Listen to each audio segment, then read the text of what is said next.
And good evening from an undisclosed location somewhere on planet Earth. I'm Josh Friedman, and this evening I am joined by Deacon Henok Elias. Henok Elias is a deacon with the Ethiopian Orthodox Church. He is also a podcaster. You can find the Philosophy of Art and Science podcast on YouTube. I believe that's linked in the description below. And he's a man of many hats. And thank you for joining me this evening, Henok. Thank you for having me. Toda, amasaganalo. Gracias. Amasaganalo is the one word that I know in Amharic. I believe you've taught me some other words, and I've already forgotten them. Well, you know bira, because it's an Italian word, and it means beer. So if you need any beer in Ethiopia, you can just ask for bira. Bira is pretty easy, yeah. Ciao. A lot of people know ciao already. You can use ciao to say goodbye. People in Ethiopia understand that. Ciao is very international. That is for sure. By the way, I've been to Ethiopia. Maybe we'll talk about that later on the broadcast. But first of all, yeah, I know it's been a while since I've been live on YouTube. So hi, Alprazolam. Hi, Joey. Hi, Ryan. Thank you very much for everyone who's tuning in this evening. Maybe we'll give you an update on what I've been up to. Maybe not. We'll see. Hi, Miso Hungry. Hi, Nomadic Viewer. Thank you to those loyal viewers who've been tuned in throughout the Black Lives Matter protest coverage over the past several months. And Henok, before I get into Black Lives Matter and actually the fact that you've been with me at the Black Lives Matter protest before, just introduce yourself a little bit more. Tell people a little bit more about you. Yeah, so as Brother Josh just said, I wear many hats, and that is both literal and figurative. So the easiest thing I could tell you is that I have a background in dispute resolution where I've worked as a mediator as well as an organizational ombudsman for the courts throughout Los Angeles, in Van Nuys, Inglewood, Downey, and downtown, but also for major universities like the University of North Dakota and the University of California, Merced, or UC Merced. Most recently, after that, I was a Lyft driver for a while, figuring things out. Then I jumped back into education, where I have a deep family background. And so I've been an elementary school teacher for the past 2 years, and I've been building my own projects. The video project, he mentioned it, the Philosophy of Art and Science podcast. I've got an audio project, the Tawahado Bible Study. Tawahado is the kind of short word for the Ethiopian Orthodox Church. If you don't want to say that whole mouthful, you could just say Tawahado. And then I have a newsletter, aksum.substack.com, which he also linked to. So I talk about politics, I talk about religion, and I talk about languages. I deep dive in those things, and people think I'm smart because I know a few things about those three areas, but I'm very ignorant about a lot of things in STEM. So if y'all STEM folks in the audience could teach me probably about biology and chemistry and physics. Okay, well, we will be talking about some of those things on this broadcast, religion being one of them, and that's maybe somewhat of a follow-up on a prior interview that I've done. Again, since I haven't seen a lot of you, or you haven't seen me so much lately. Hi, Magic Monkey, thank you for tuning in. Gaza, Mother Clucker, that's a heck of a name right there. And everyone, thank you for tuning in. Someone's already saying BLM is anti-Christian. We will get to a discussion on that matter. You have expertise in dispute resolution. For that matter, you're a master. What is your degree? Your master's degree? Pepperdine's funny. Pepperdine School of Law is where I graduated from. And for many years, I haven't checked this year, but for many years, something for like 12 or more years, they were #1 in that field. And so the degree that they gave out, in addition to the various law degrees like LLMs and JDs, was a Master of Arts in dispute resolution. But the way that it's actually written is MDR, which is Master of Dispute Resolution. And it sounds kind of lofty and all these things, but they basically are creating a new field, and it's basically the terminal degree in that field. A few people will do kind of general PhDs and will study dispute resolution or what's called conflict management at other places. But for the most part, most people are doing the art side. And again, there are a few people running the quantitative side, so they might get a Master's of Science in it, but it's an MA. Well, and by the way, can you guys let us know how you see us, how you hear us? It doesn't look like the picture quality is the greatest, but I'm more concerned with the audio. I am streaming this time on a computer rather than a phone, so maybe there are slight changes, maybe not, but hopefully the audio, all right, we're getting some thumbs up. And in reference to some comments I see in the chat, I don't know, maybe Henok, and by the way, Henok is a childhood friend of mine. That's why I address him as Henok, not as Deacon. But if you'd like me to address you as Deacon, I could address you as Deacon. But no, I preferred you to address me in Hebrew as Henok Elias. Henok Elias. I speak a little Hebrew, not too much. Yeah, but maybe your dispute resolution skills could help bring me back out onto the street and out of the protests, because frankly speaking, I'm not a house cat, and I'd rather be out there streaming the action live than sitting at the computer and talking about it. But nonetheless, there is a role for interviews.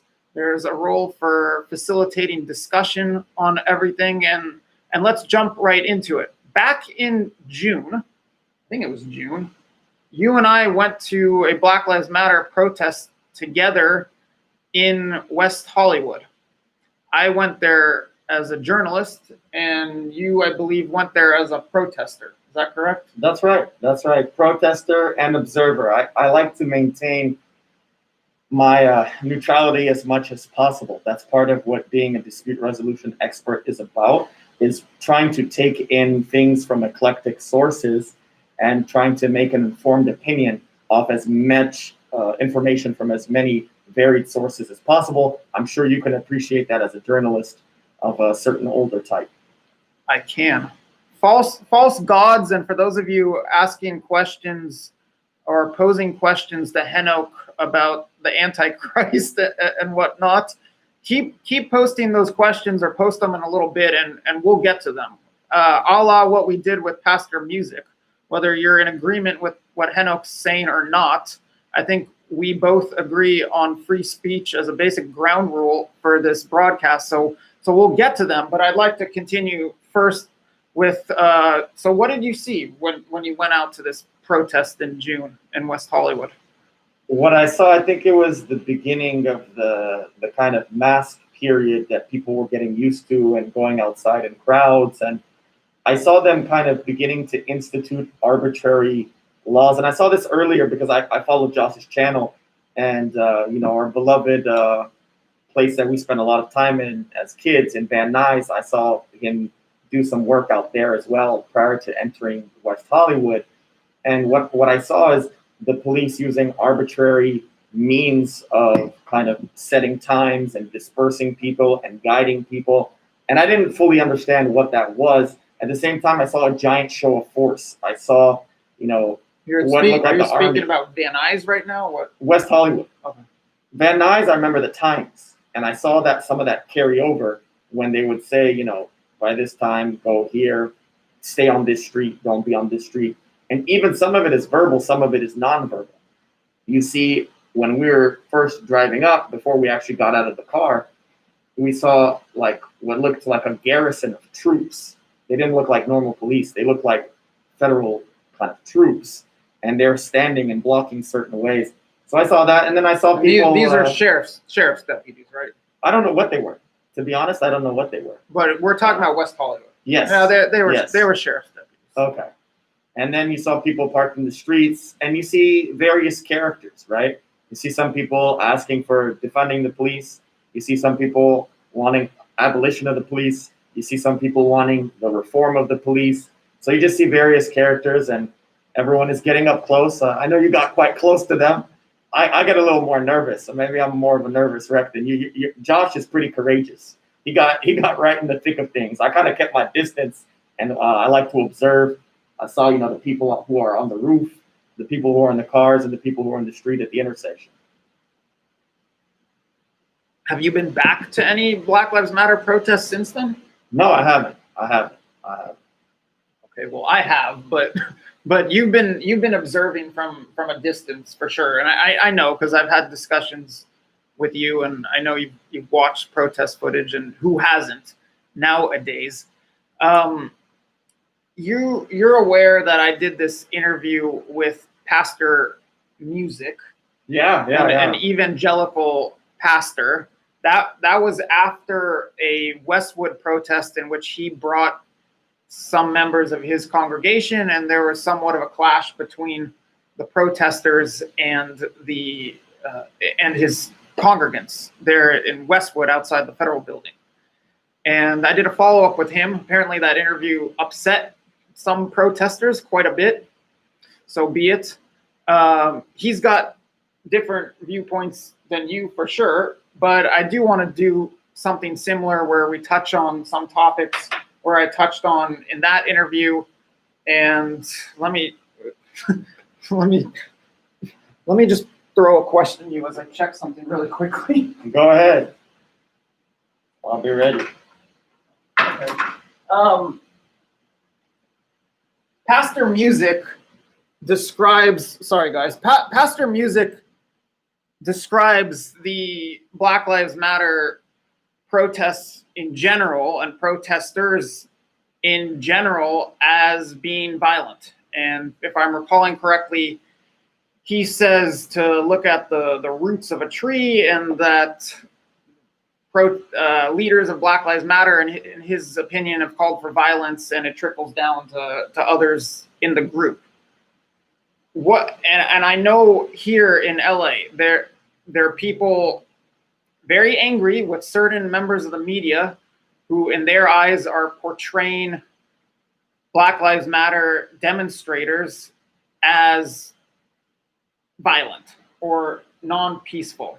Do you have any thoughts in general on the peacefulness of the Black Lives Matter movement and the protests we've seen over the past several months? Yeah, so one of the reasons why you don't see me again at a lot of these events is because there's a lot of looting and rioting.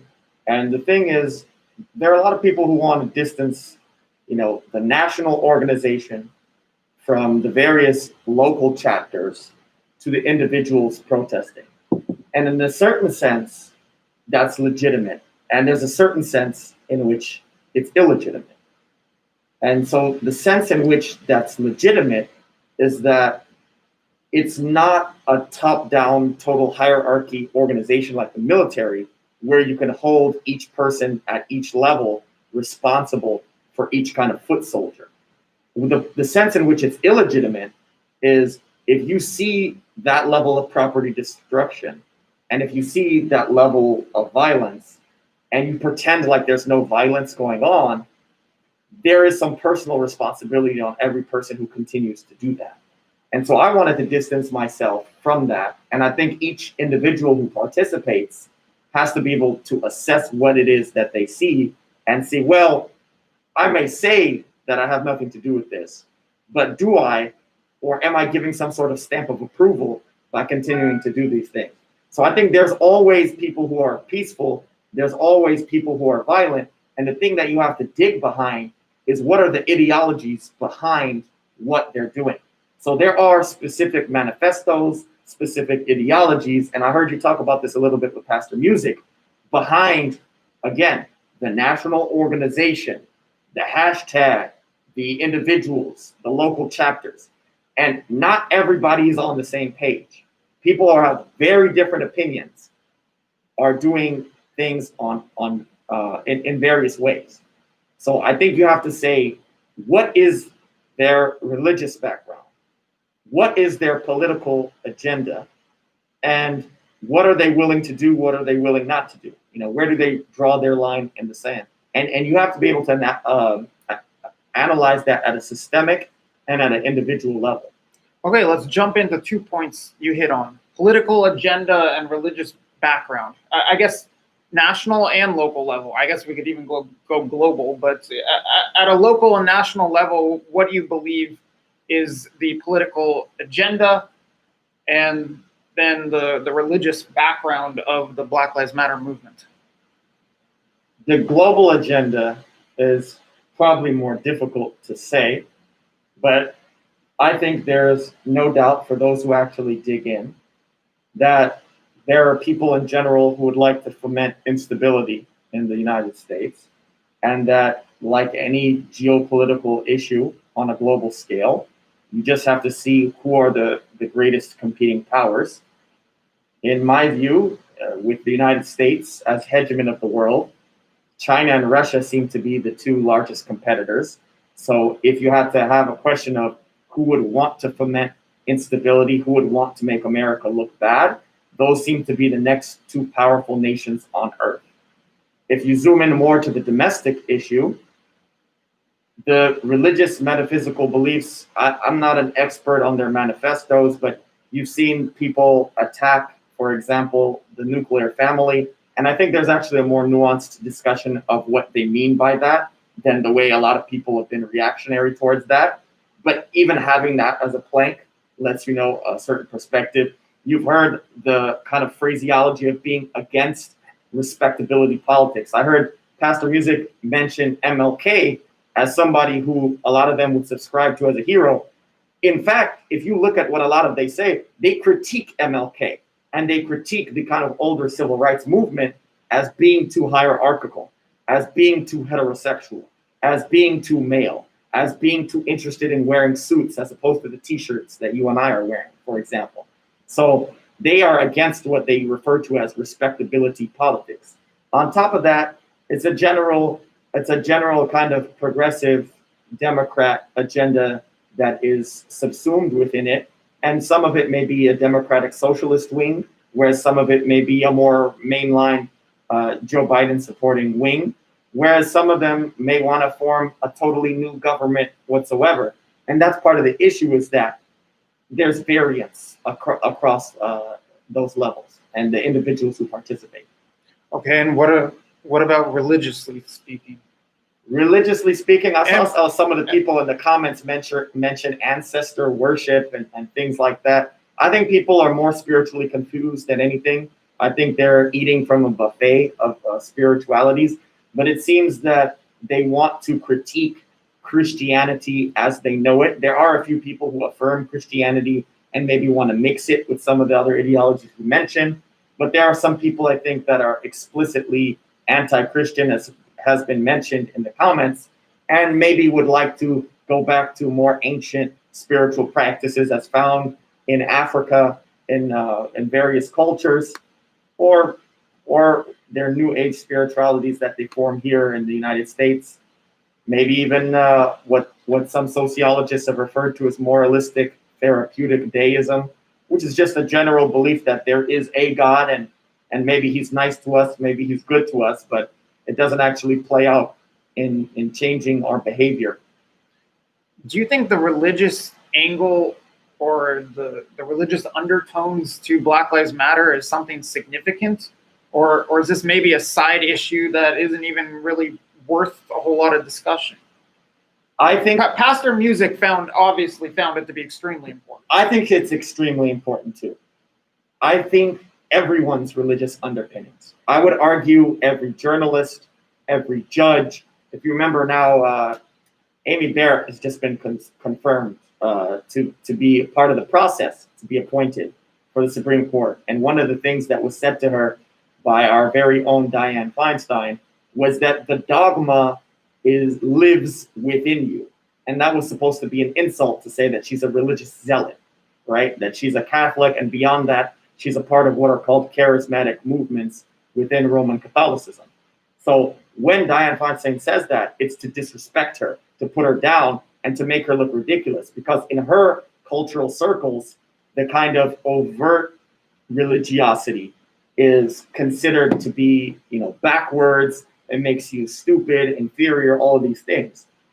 But that in itself, in my opinion, shows Dianne Feinstein's specific brand of covert religiosity. And so I'd argue in the Democratic Party, in the Republican Party, in the Libertarian Party, in the Green Party, in Black Lives Matter, in every organization, the religious underpinnings, I would argue, are important. By the way, what are you suggesting are Feinstein's religious underpinnings?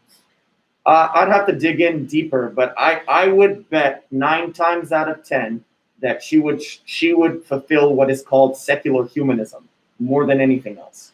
Do you want to explain really quickly what that is for those who aren't? Yeah, for those who don't know, and obviously she's not a Protestant Christian, but the idea of secular humanism comes out of the cultural milieu of Protestantism.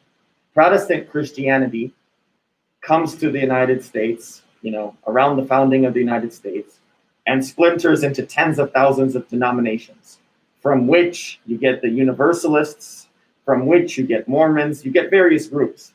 Well, one of these groups seeped into politics and said, I want to have the same goals of salvation, the same goals of justice, all these great ideals of Christianity, but strip it of God. So secular means, not church, no God. So on its face, it seems to be an atheism or at least an agnosticism.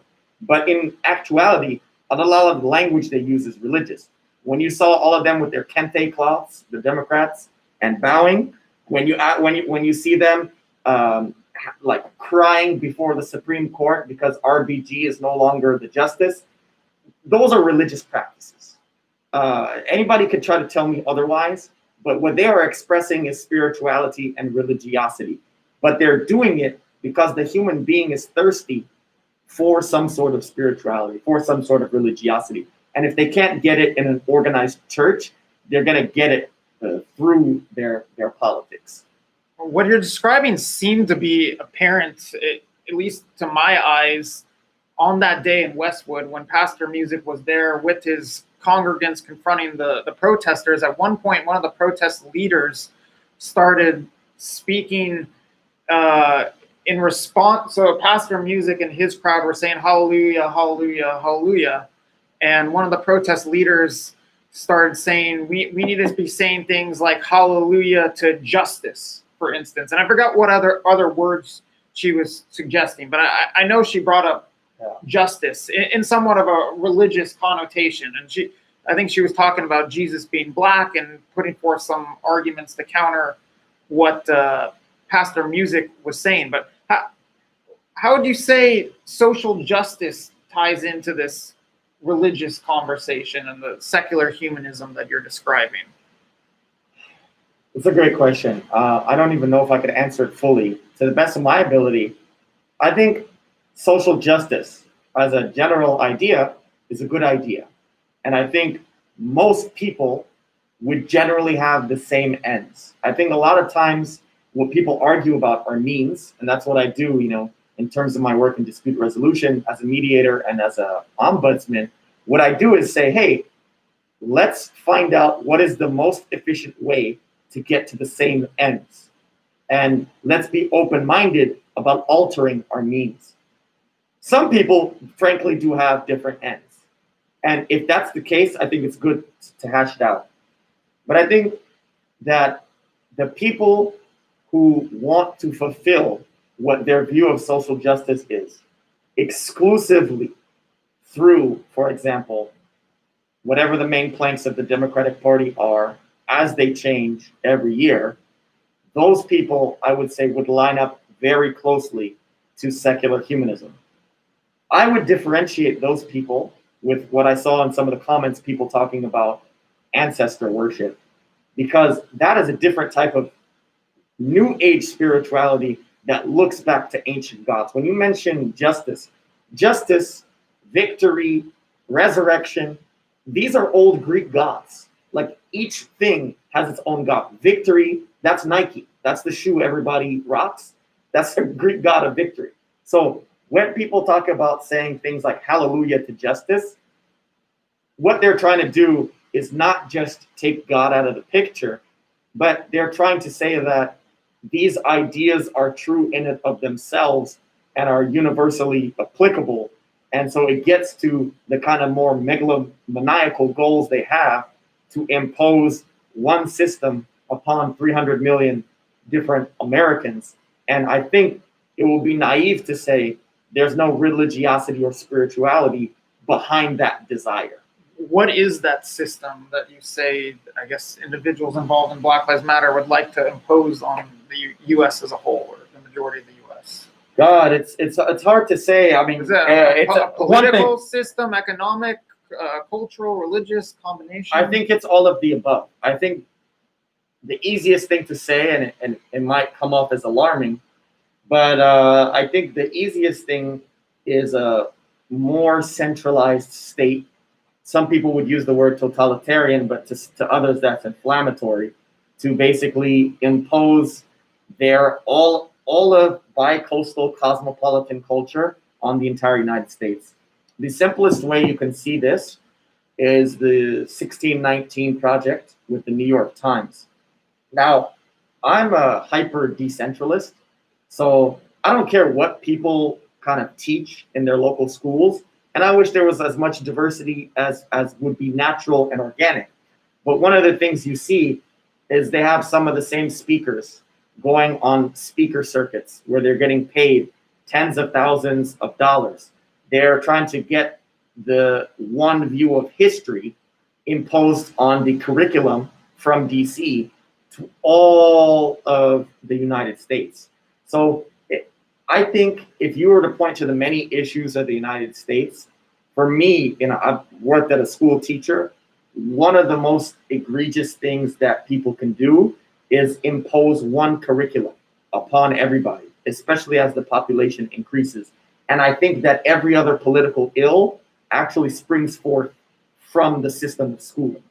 Because if you had a vastly more decentralized, a vastly more diverse school system, you'd get different type of people produced. You wouldn't be able to have the same kind of automaton get reproduced. Do you think the roots of the Black Lives Matter movement would trace back to the education system? I don't know if the roots do. You mean why they think the way they think? How this ideology spread. Yeah, absolutely. Let me put it this way.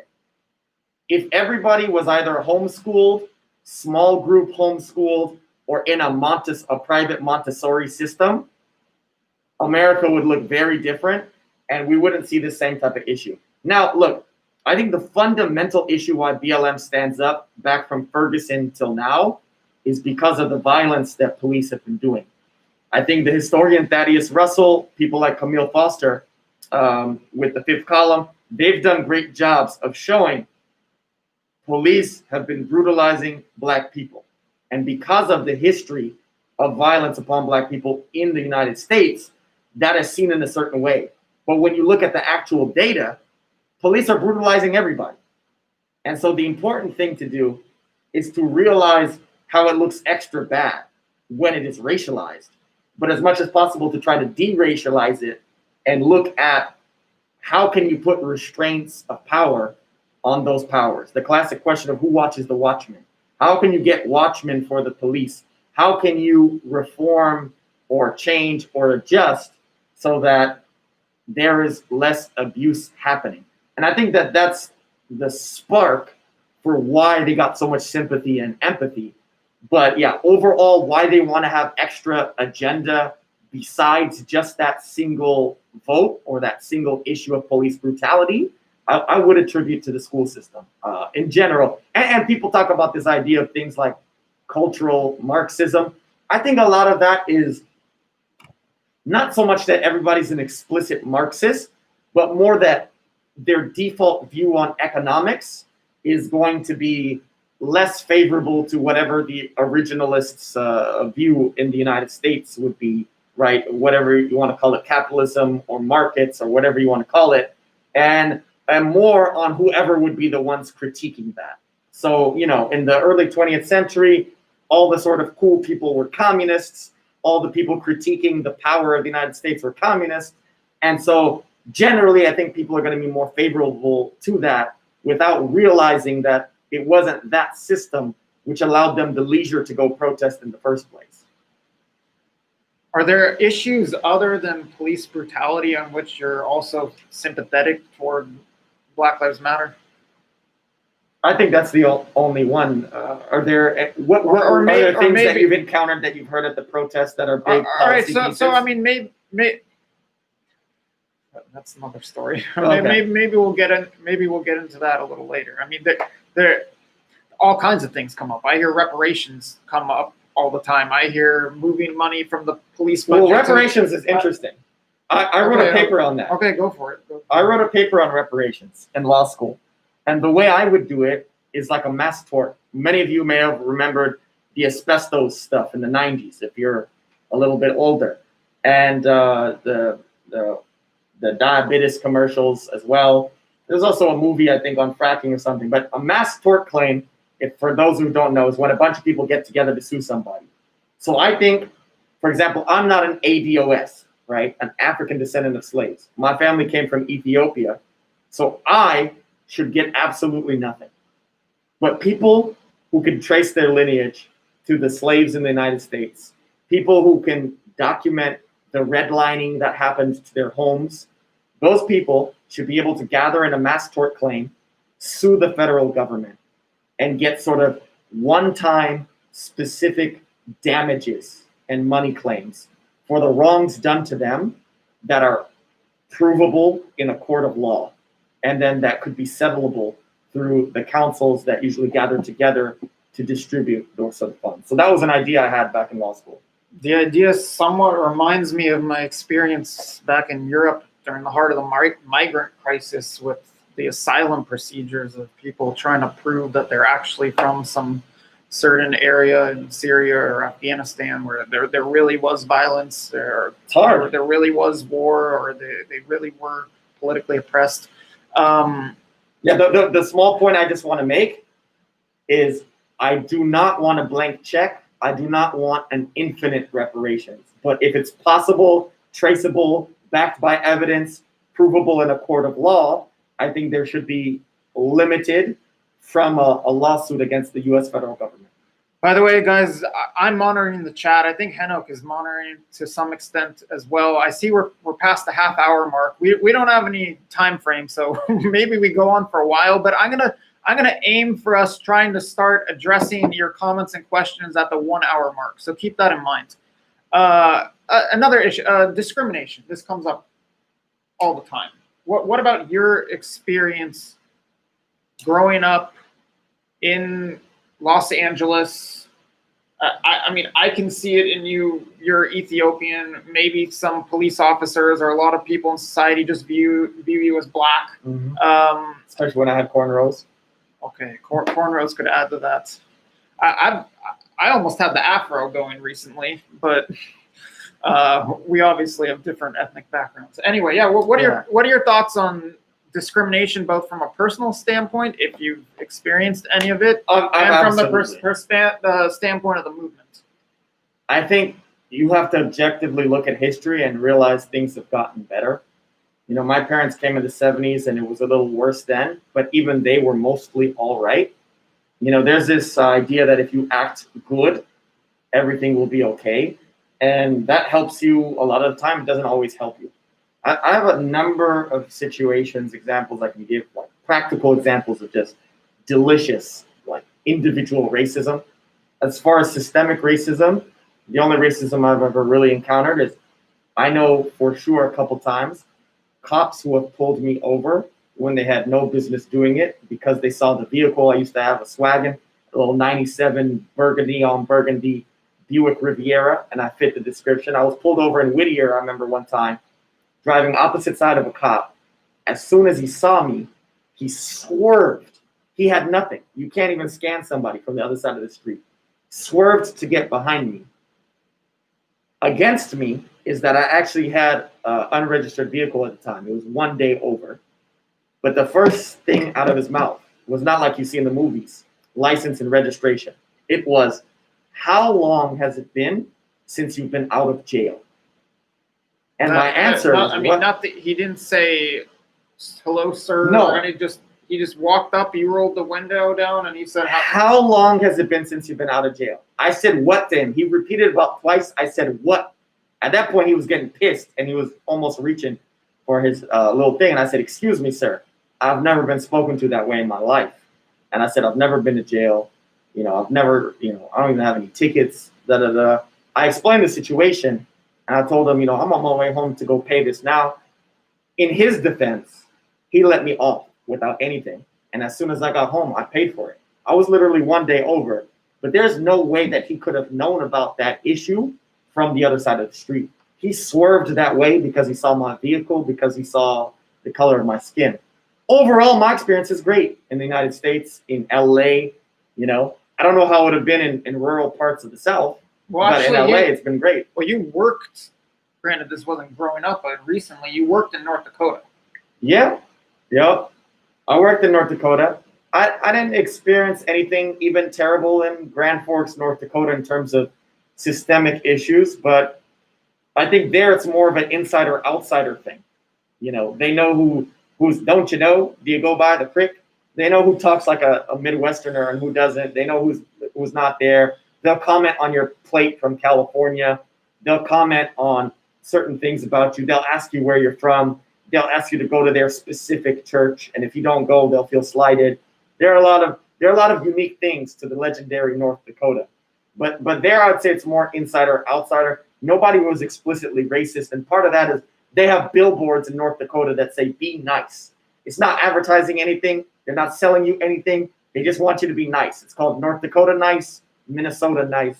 And so when I was out there, I say more than anything, I just experienced being an outsider, not necessarily of my blackness, because they'd be too polite to ever say that in front of me. If they ever said that, that would be behind closed doors.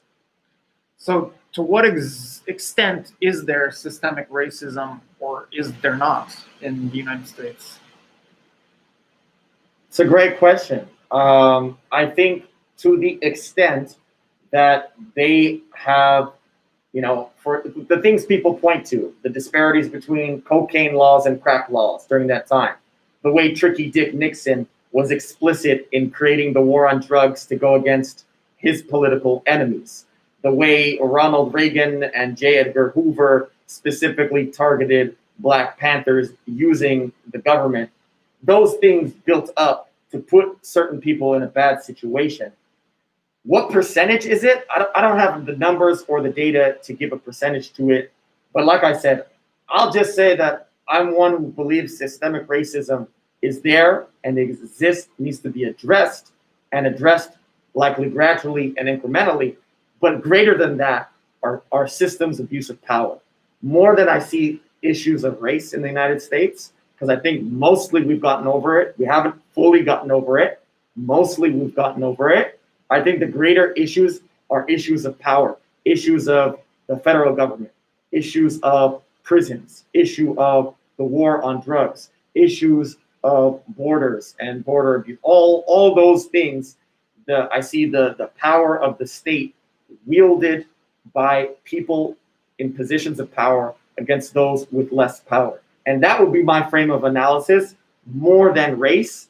But I would never say that the race is irrelevant, because if there are a lot of things I disagree with Ibrahim Kendi on, but I'll take his one phrase, right? That's that anti-racist extraordinaire in DC. The one phrase from him I'll take is that the stamp from the beginning, also Brother Cornel West, Dr. Cornel West also says the twin evils of the United States early on was indigenous genocide and slavery of African peoples. And so that is something that needs to be addressed at every level, especially the specific cases. Like I said, Tricky Dick Nixon, Ronald Reagan, J. Edgar Hoover, people in huge positions of power that wielded it in specific ways. But greater than that is the mechanism, the greater mechanism that are there. Those need to be altered. Mr. Boston, Henok is an Ethiopian Orthodox deacon, but we can touch on that more later. Yeah, so he's right. He says Coptic Christians, we're in communion. He's right. So I didn't see all the comments. Yeah. A lot of people nowadays try to simplify this, for lack of a better word, in terms of racial or class hierarchy. You keep using the word power. Mm-hmm. That you're saying that there are those in power, in a sense, versus those who aren't. Those in government power. Yes. Those government in what? power. The state. Okay. The state. So just to try to understand your take on this, you more so than systemic racism, you see the grand issue in society right now being state power, state control. Correct. And whatever systemic but you racism do- is there is lingering because it was enforced by that state power and by individuals who occupied those positions of state power, who had access to the police power and used it in racist ways. And there are lingerings of their policies. Jesus was an Ethiopian. I said I'd get to the comments around the 1 hour mark, although who knows what.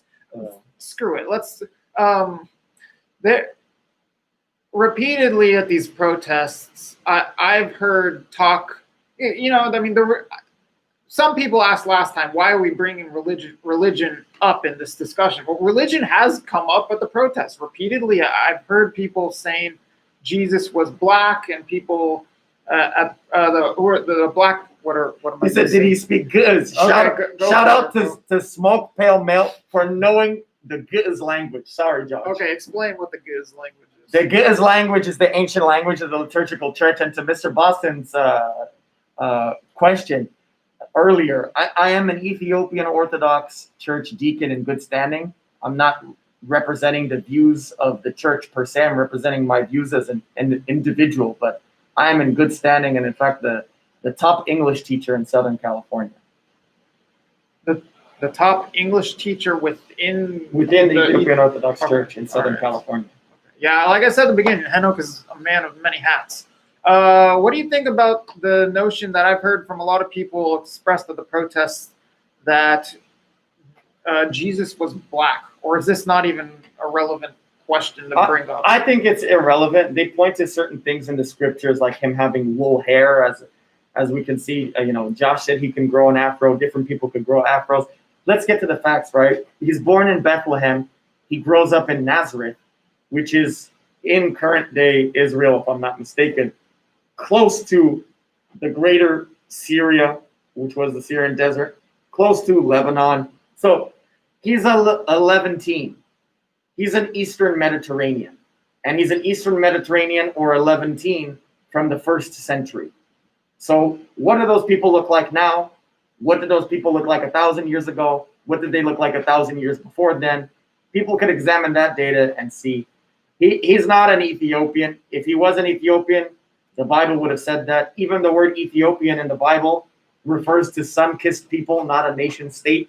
So it's referring to the farthest reaches. The Hebrew actually used the word Cush and Cushite.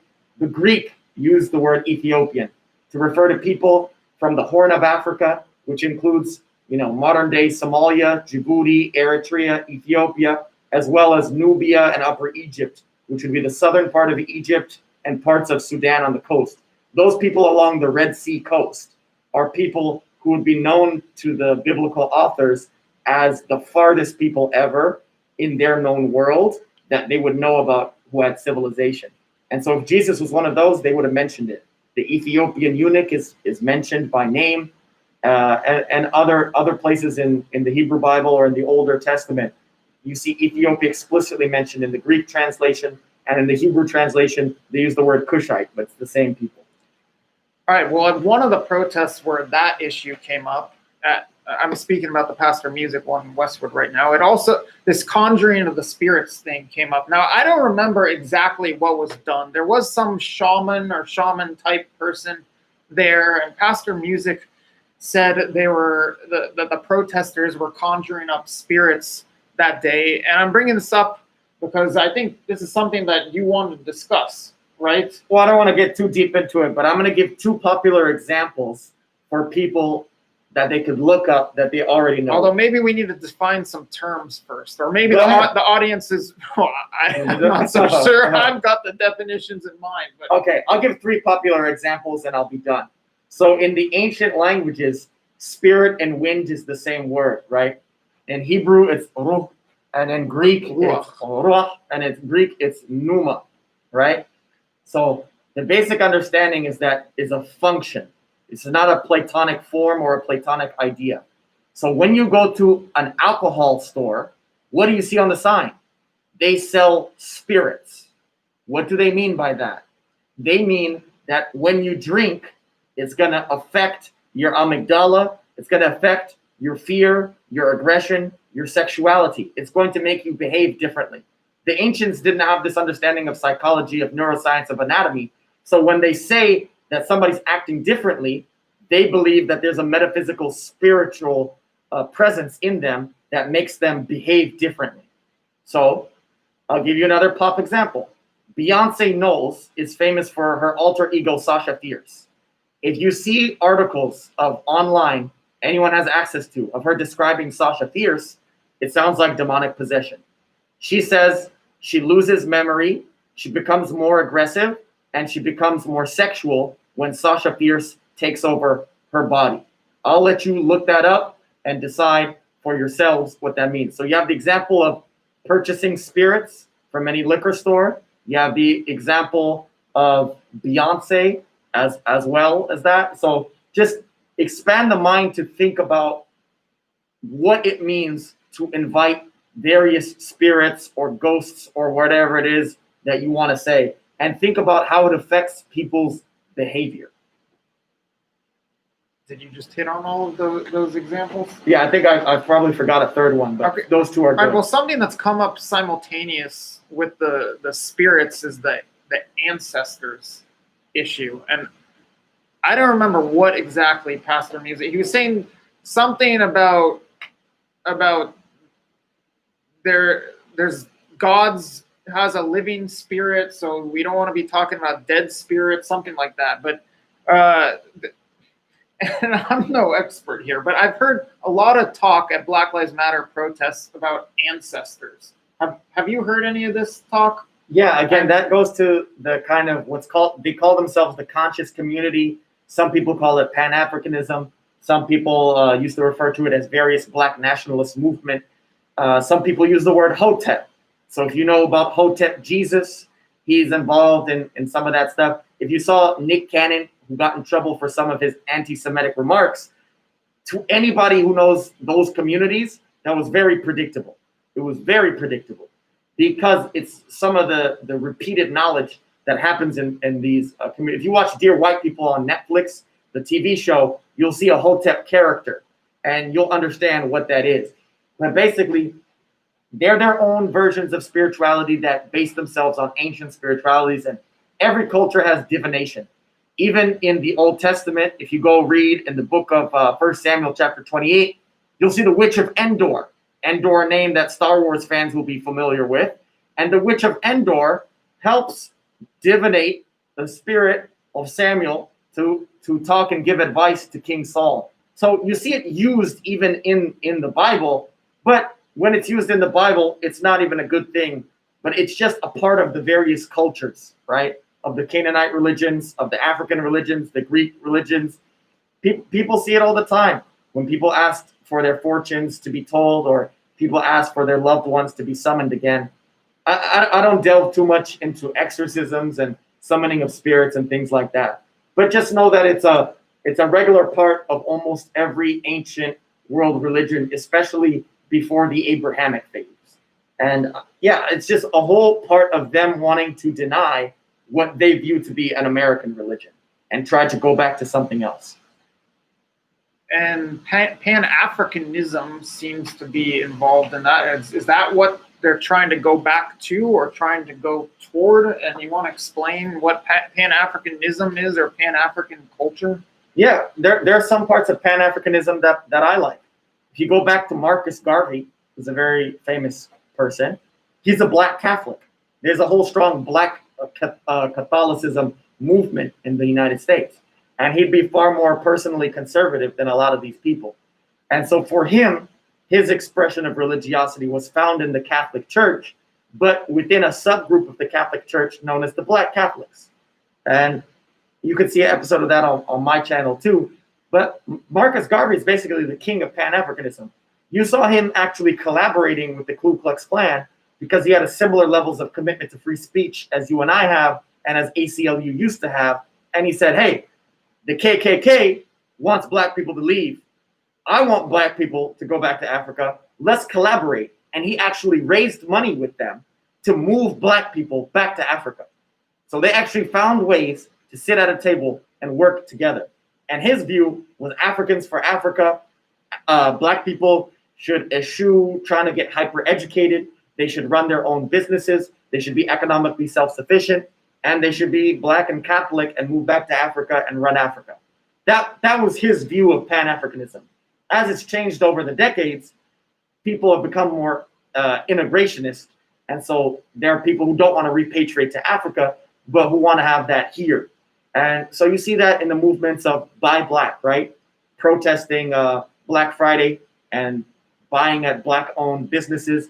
You see various websites like Netflix and Amazon saying it's a Black-owned video, it's a Black-owned movie or Black-produced movie, to try to keep the money circulating within that community. And that's come up at protests. And that comes up, yeah, people talk about that. Black banks, or credit unions, whatever it may be. So those are kind of the remnants, but where they part from him is on religiosity and on moving back to Africa.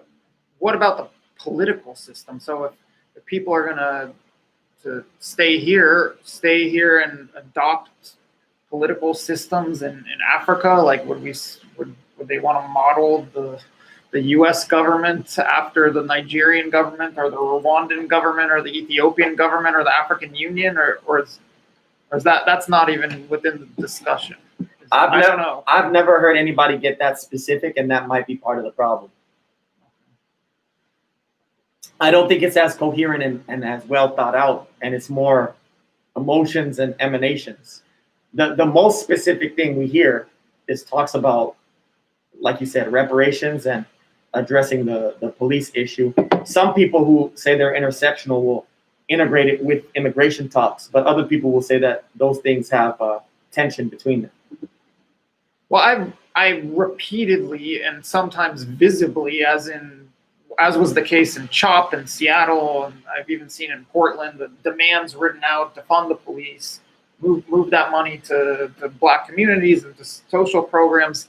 Yeah, that stuff, there, at least on that point, there seems to be widespread agreement, but I don't know to what extent there's widespread agreement among Black Lives Matter supporters and protesters on reparations, for instance, or any of these specific issues. And I'm not suggesting that you know either. I don't know. What about dancing? What do you mean? This comes up. So you and I were at that one protest outside the West Hollywood Sheriff's Station. Mm-hmm. Multiple times there have been protests outside the West Hollywood Sheriff's Station that have essentially been dance parties.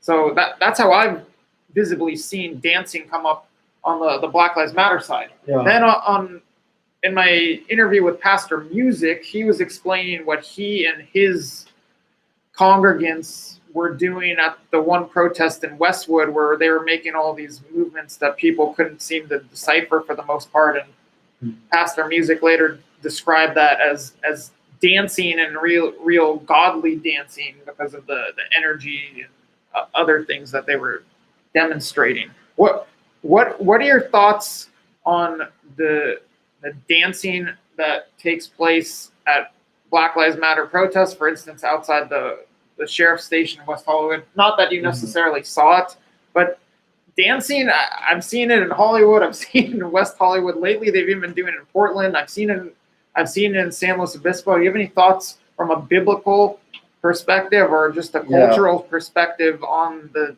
dancing happening at these protests? So if you have your Bibles handy, you can read Genesis 11 and Deuteronomy 32, and then the book of Acts. In Genesis 11, you have the Tower of Babel, or Bereshit, chapter 11. You have the Tower of Babel, where people are scattered for trying to make some giant empire and a tower that reaches the sky. Once they are scattered, you see in Deuteronomy 32 that when they're scattered all over the place, each city-state has its own deity, its own god. And so you see in the book of Acts, the whole mission of the apostles sent by Jesus was to be witnesses of Jesus to the ends of the earth. And as they are in each new territory, I saw people mentioning Alexander the Great. The way Alexander the Great used the physical or earthly sword, they used the spiritual sword, which is the word of God, and the idea of love, of stranger and enemy, to reclaim each territory for God. So the way I see dancing, whether secular or religious, or pseudo-religious or spiritual, whatever people want to say, is the same way I see when a dog pisses on a fire hydrant. I view it as a battle of territory and a way of trying to use art and aesthetics and beauty for your cause. So when you see people dancing, I think there's always a religious or spiritual component to it.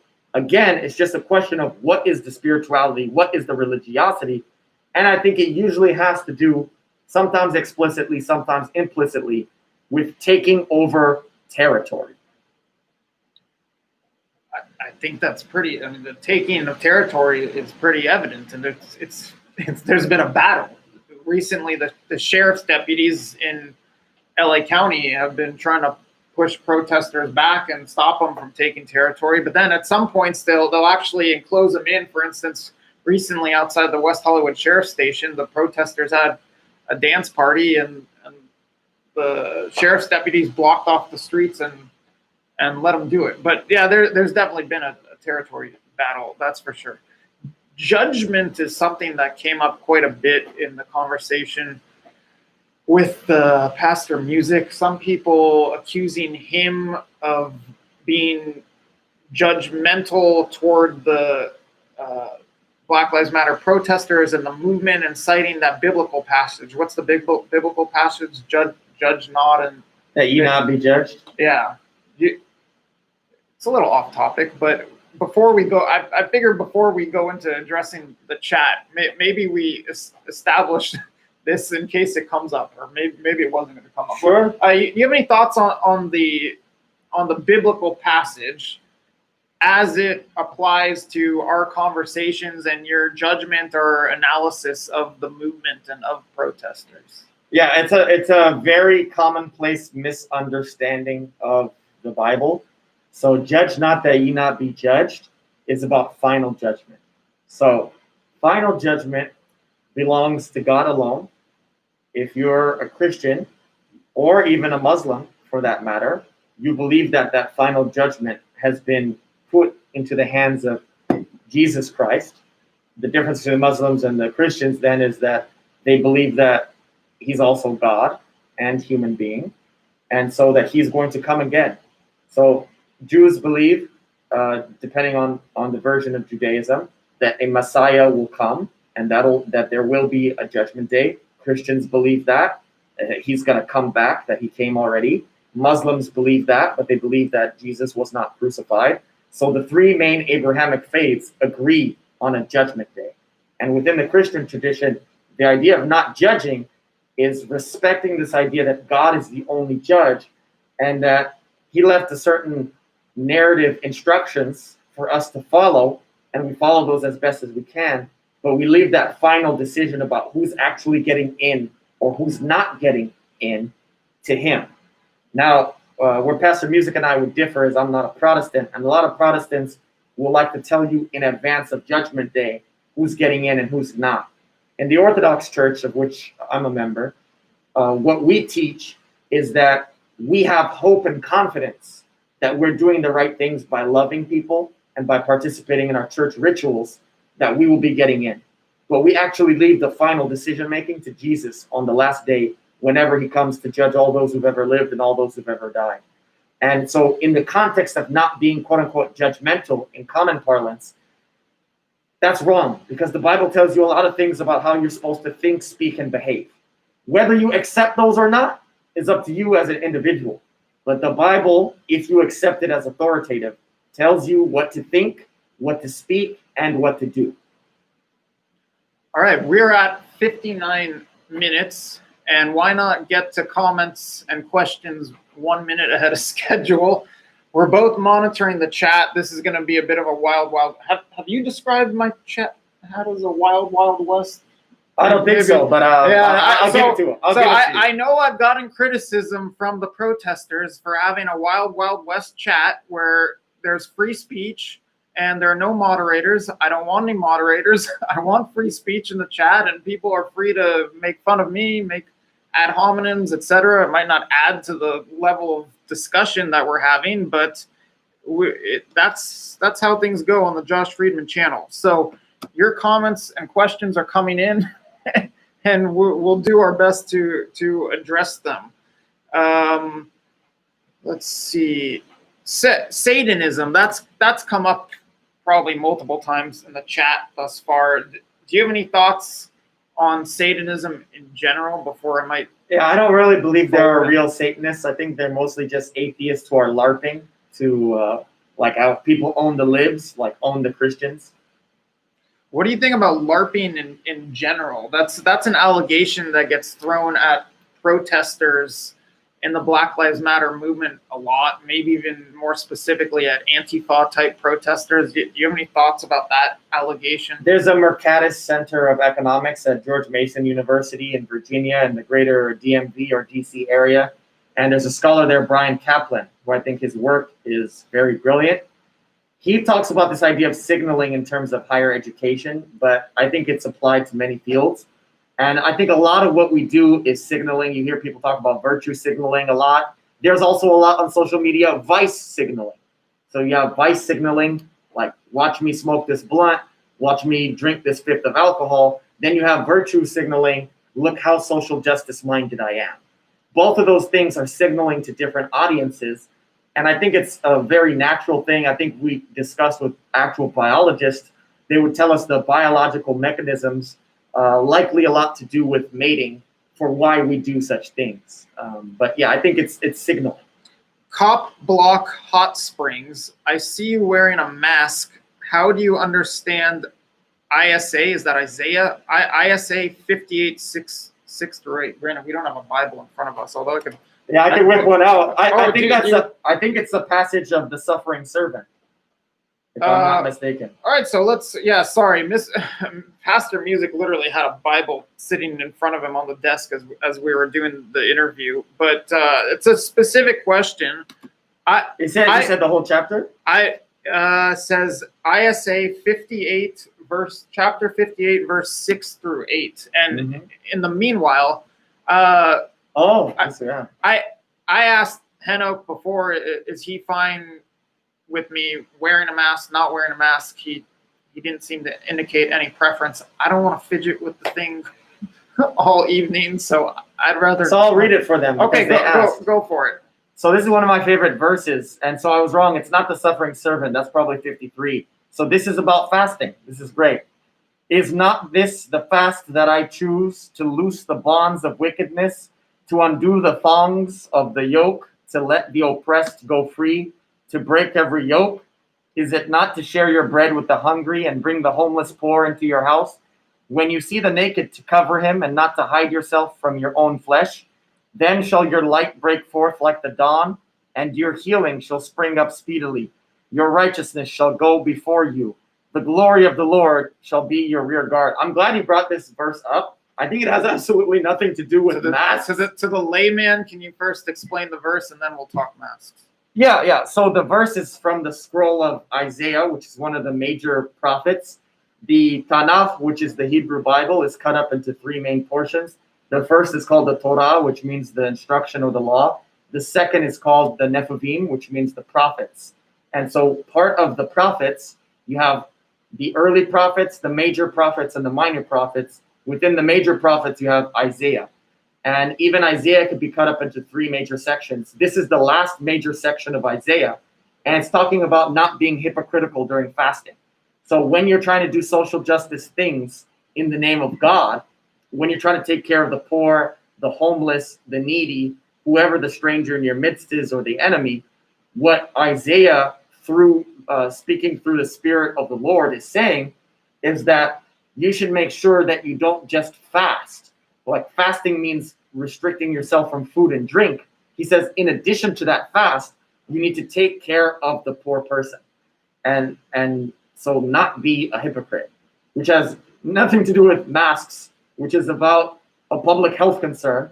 And again, the mask has nothing to do with my view on laws, a lot of which I don't believe in.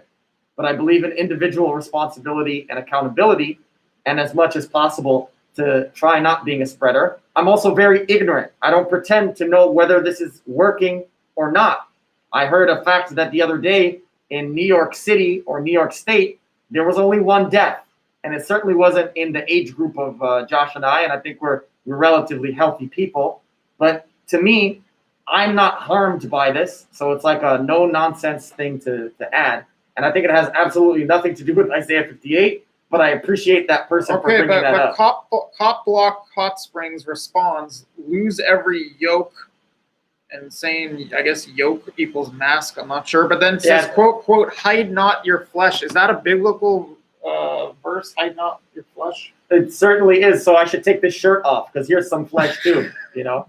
We should get butt naked. David praised the Lord butt naked. Okay, so nude. So, I mean, I guess that raises the question of literal interpretation. Is even literal, I would argue, you know, what does it mean? You know, hide not your flesh. Should we be nude at all times? It's functional. I would encourage people to interpret the Bible functionally. All right, we're not going to harp on that. I saw somewhere in the chat, Lord's Army, who's a contributor to the broadcast. And if you're contributors to the broadcast and have been very much helpful in defending my press freedom over the past few months, I will try to give you preference. Lord's Army was asking about Freemasonry. Do you have any comment on Freemasonry? Freemasonry is very interesting. There are some people who do work on the Freemasons, and there are a couple people, like you could look at the Scottish traveler James Bruce, I believe from the 1700s, maybe earlier, who wanted to find the trace of the Nile. So the Mississippi River goes from north to south, but the Nile River actually goes from south to north. Because the globe, contrary to some people on YouTube, is not flat, there is no real up and down. So in Egypt, they always pictured in their own local maps Ethiopia as being above them, because the Nile flows from Ethiopia, the Blue Nile at least. The White Nile, Josh has seen some of, and there's some more controversy of where it comes from. But the blue part of the Nile in Ethiopia meets up with the White Nile somewhere around Sudan and goes northward into Egypt. So James Bruce claimed he was trying to find the source of the Nile, but a lot of people believe him and a lot of other British people who traveled to Ethiopia in search of the legendary Prester John of the Indies were looking to establish Freemasonry and secret societies. The Portuguese later came in the 1600s, and some people accused the Jesuits of also being involved with the Freemasons in Ethiopia. A lot of people were searching for, I saw some people mentioning the Ark of the Covenant. You see that in Graham Hancock, who's appeared many times on Joe Rogan's program. He has a book, The Sign of the Seal. And Graham Hancock is a scholar who believes the Ark of the Covenant, which is the original 10 Commandments, is in Ethiopia. A lot of Ethiopians claim that as well. James Bruce probably thought that. So a lot of people who are fantasizing about the Crusades and involved in the Freemasons have a lot of reasons to look into Ethiopia. Indiana Jones also popularized the idea of the Ark of the Covenant being in Ethiopia. Ziggy, thank you. Thank you, everyone who's tuned in, by the way. I saw someone was saying that I'm back in action. We alluded to this, or I alluded to it a little bit earlier. I see value and importance in having these conversations. Nonetheless, I would like to be back out there on the streets. We'll see if that happens. There's been a lot of pressure being placed on the free press as of late. Maybe we'll get into that more later. Maybe not. The source of the Nile is a little complex. I don't really want to get into that now, but I've seen some of it.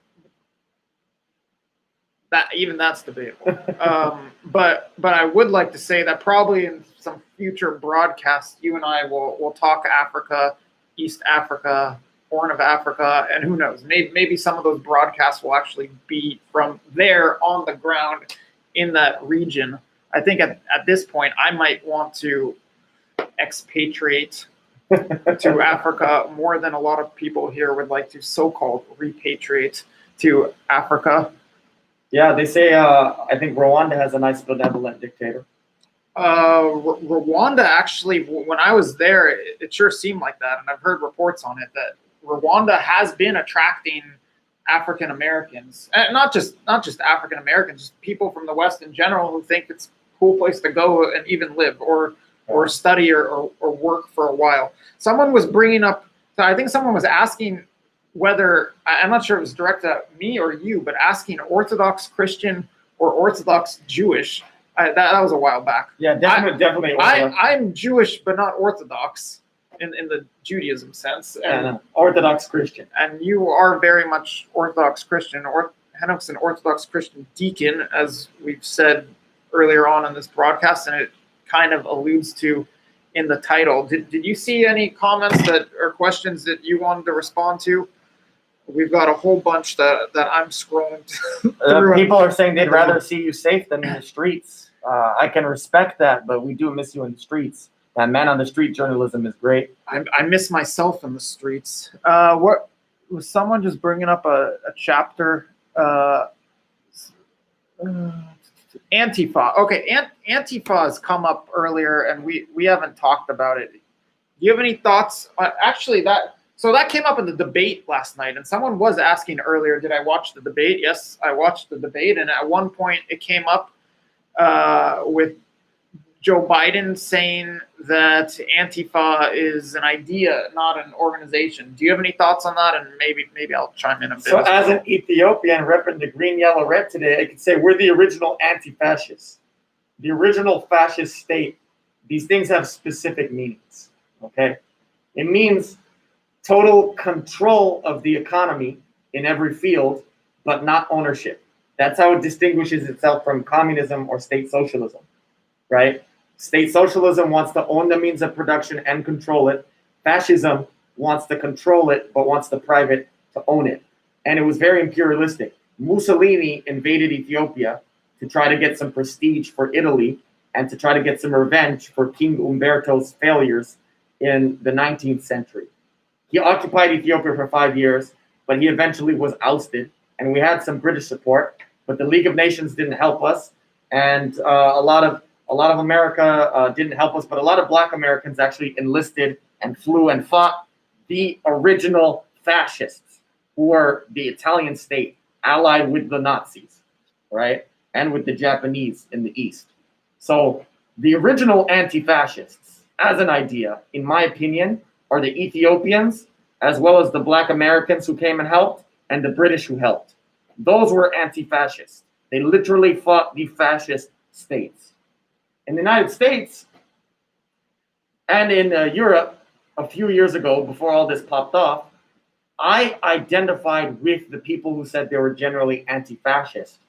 And I pictured that to mean someone like Glenn Greenwald, someone like George Orwell, who might have economic policies that would be otherwise considered progressive, but whose main priorities are making sure that the power of the state is not used against civil liberties, that the state power is not used to tell people how to have sex, that the state power is not used to spy on everybody, that the state power is not used for imperialism, for bombing on various people and invading their countries. I pictured that as an anti-fascist. What it seems to be now is punch anybody who's right of center. And I think there are pseudo organizations. I think there are name changes, financial backers. And what I view what has become to be called Antifa as now is people who want radical change in the governance of the United States, some of whom may stick to simple things like fixing police brutality or reparations we discussed, like you said, or some of whom want to press restart button, burn everything down, literally, and restart with a brand new form of governance. And anybody right of center is considered a fascist, therefore a Nazi, white nationalist, whatever. So you're allowed to punch them in the face. You're allowed to put milkshakes on them and do whatever you want to affect your new governance. And yeah, anyway, you could look up the Ethiopian-Italian War and see the original anti-fascists. I would say that was a different type of fascism than what is alleged to be taking place here right now. It's technical fascism, historical fascism. It's the real deal. Jesuits. Do you have any thoughts on the Jesuits, or is that we mentioned them earlier? Yeah, we mentioned them earlier. Bring that back really briefly. Very briefly, what I'll say about the Jesuits is I actually like a lot of their commitment to social justice. You look at a school like LMU in the greater Los Angeles area, and I know a lot of people who've gotten out of that school who do a lot of tremendous things for poor people. Father Greg Boyle, who runs Homeboy Industries in downtown, he's a Jesuit. He does phenomenal work. He says nothing stops a bullet like a job, and he gives a lot of jobs to felons. He produces chips, cafe, clothing, apparel line. He does a lot of reconciliation work. He removes their tattoos for free. He does a lot of things, and he takes them to Catholic liturgy.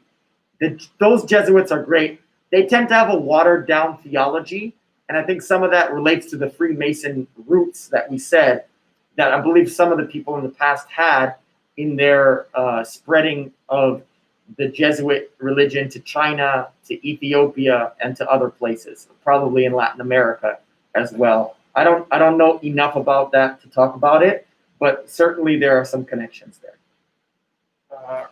Earlier, there was a question being raised on the Ethiopian Orthodox Bible. How might the Ethiopian Orthodox Bible differentiate from other Bibles? It is the most different Bible on earth. In the Orthodox Church generally, there's a thing called canon, which means how many books are in the Bible. And the Ethiopian Orthodox Bible, like all Orthodox churches, does not have a closed canon. That means we could change the Bible tomorrow if we wanted to. For some reason, we Ethiopians are attached to the number 81. To give you perspective, every church agrees on the New Testament, 27 books. Where people disagree is on the Old Testament, or what's considered the Hebrew Bible. So I think it's usually around 40-something, but some people could get as high as 50 or 60 books. The first time anybody canonizes the Old Testament, or the Hebrew Bible, is around 800 AD. Or if you're going to cry at that, 800 Common Era. Before that, people had wildly different versions. The Samaritans today still exist in Israel. You can go to Mount Gerizim, and they have the same script that you see in the Paleo-Hebrew and the Dead Sea Scrolls, whereas the current Hebrew you see is from the Aramaic script of Babylonian captivity. And they have the first 5 books of the Bible. There was a group in the 1st century known as the Sadducees. They also only believed in the first 5 books of the Bible. Other people believed in the first 5 books called the Pentateuch, or the Torah, and the prophets.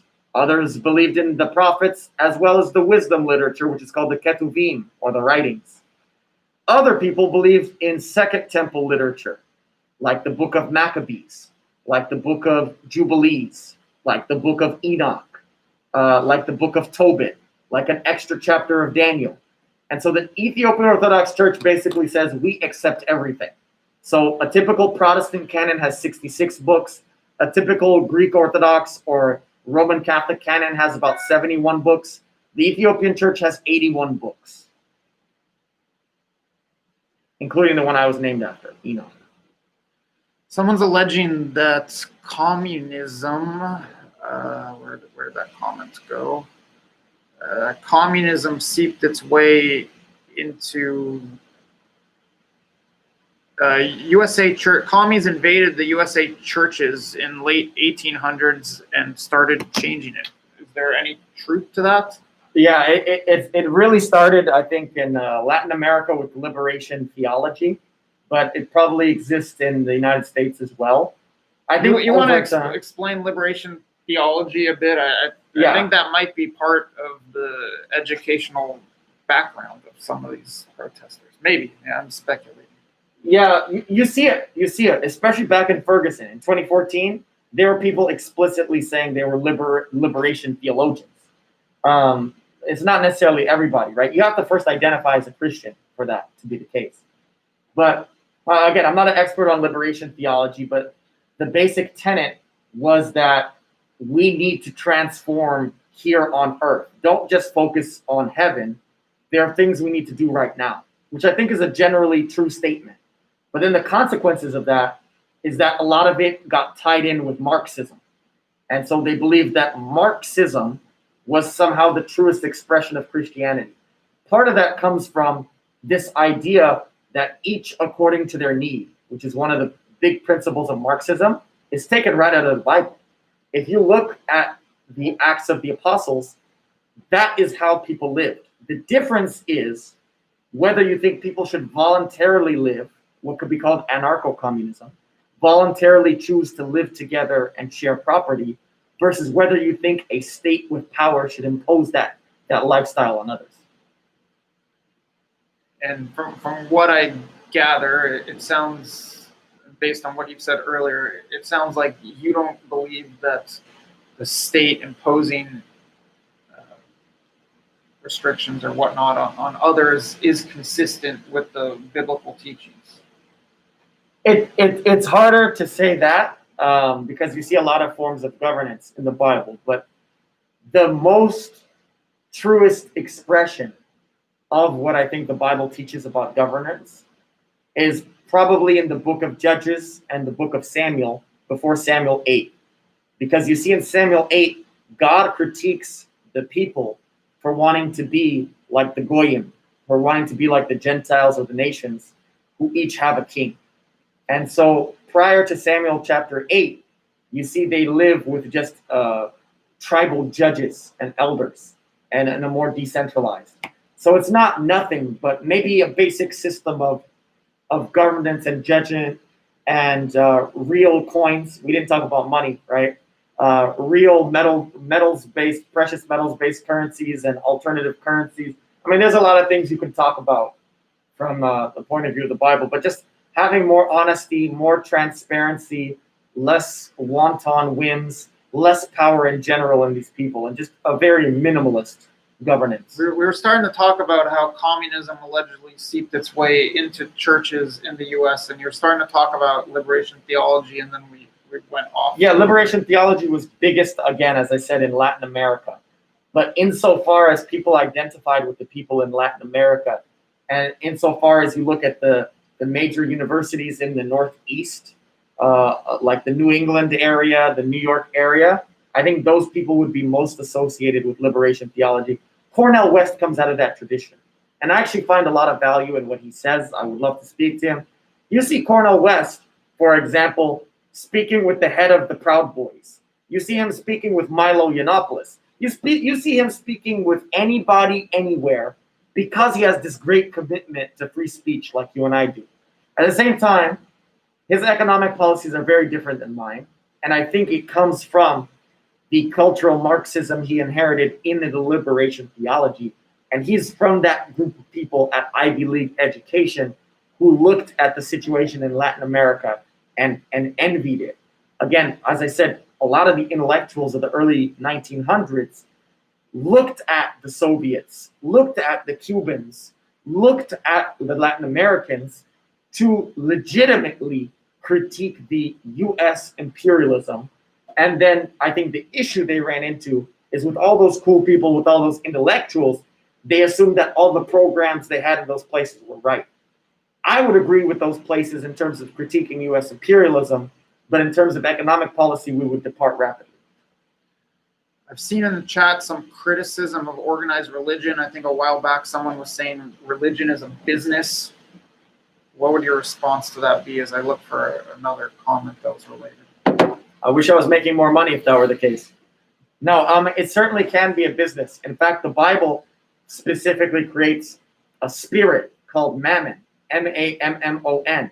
And mammon is considered the spirit of money. You might know the popular saying, because most of the idioms in the English language come from the King James Bible.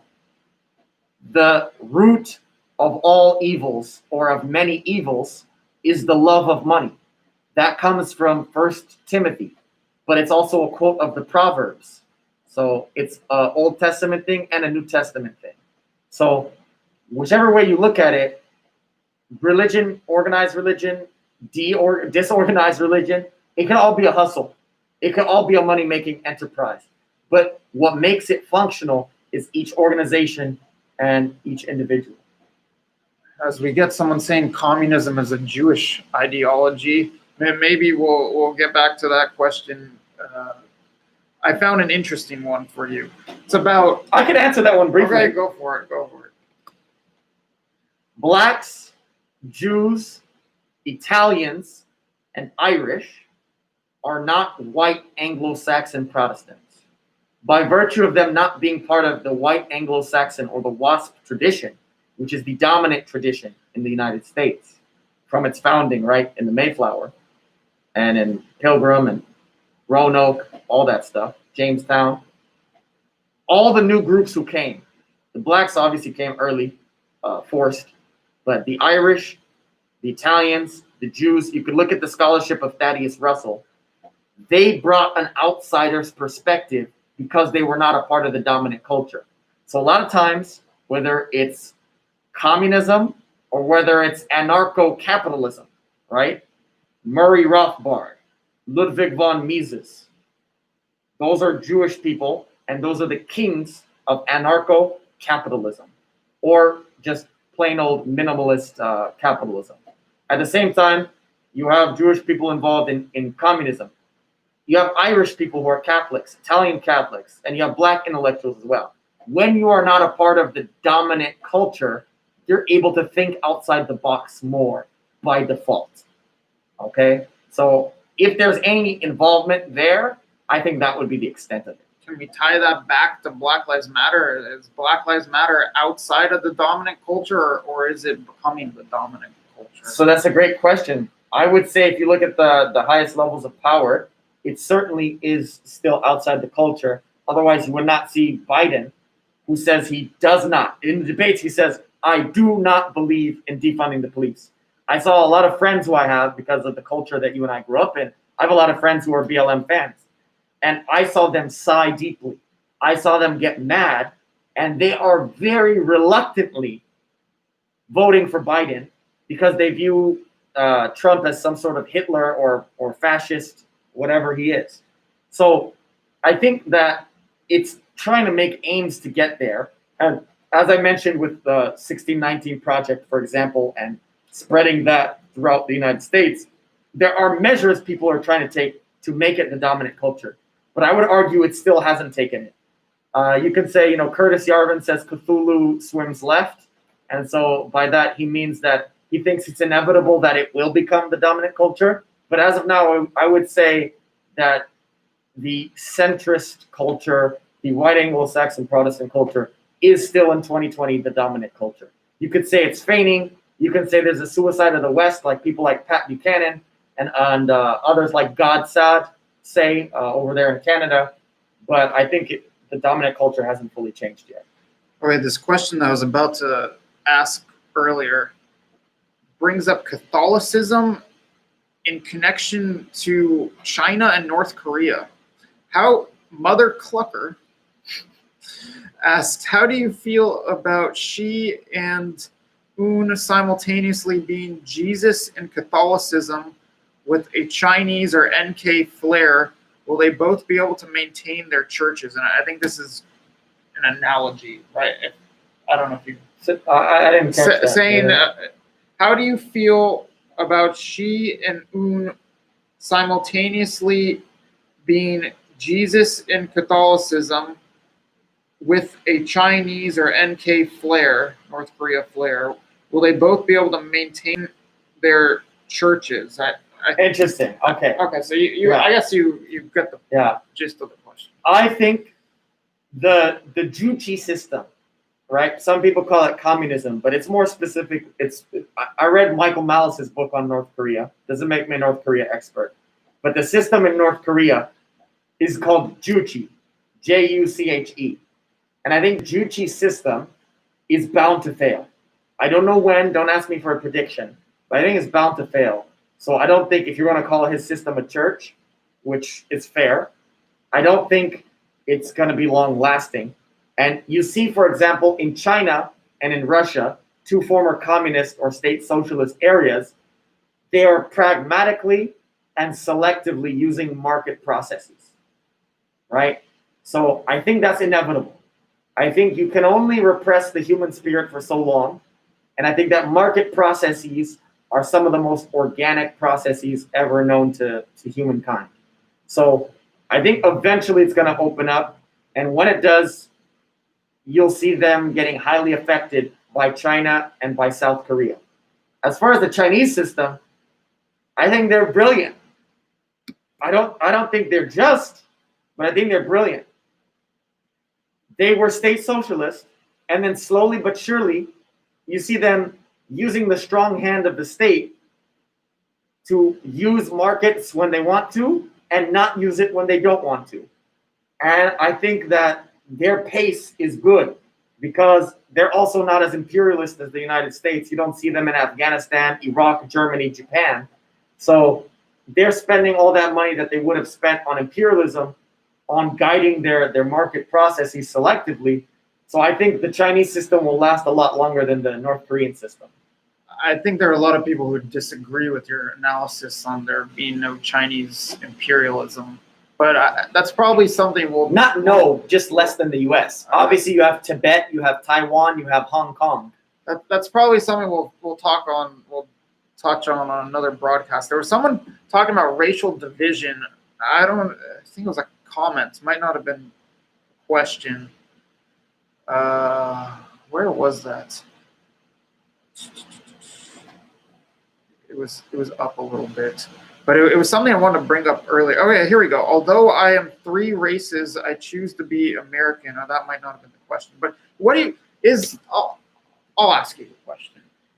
Is the Black Lives Matter movement and the culture and politics surrounding it creating a new problem in the form of racial division in the U.S., or adding to an existing problem of racial division? It's hard for me to judge it now because we're still in the midst of it. But I think it's a necessary voice. I'm a big believer in this phrase that people use. It's become cliche, right? But they use this in conversation. So for me, I look at somebody like John McWhorter, and I loved when I saw Cornel West and John McWhorter. Cornel West highlights race a lot. John McWhorter, who's also black, is a black linguist, famous black linguist, de-emphasizes race. And I think that there's some productive value from those people being in conversation. So again, I mentioned earlier, he doesn't like identifying this way because he's Jamaican and he's different. Camille Foster is another black intellectual like John McWhorter. You have Camille Foster, you have Coleman Hughes, another young black public intellectual. You have John McWhorter. You have Glenn Lowry, the famous conservative economist. You have Thomas Sowell, another famous black economist. You have these people on one side, and you have BLM on another.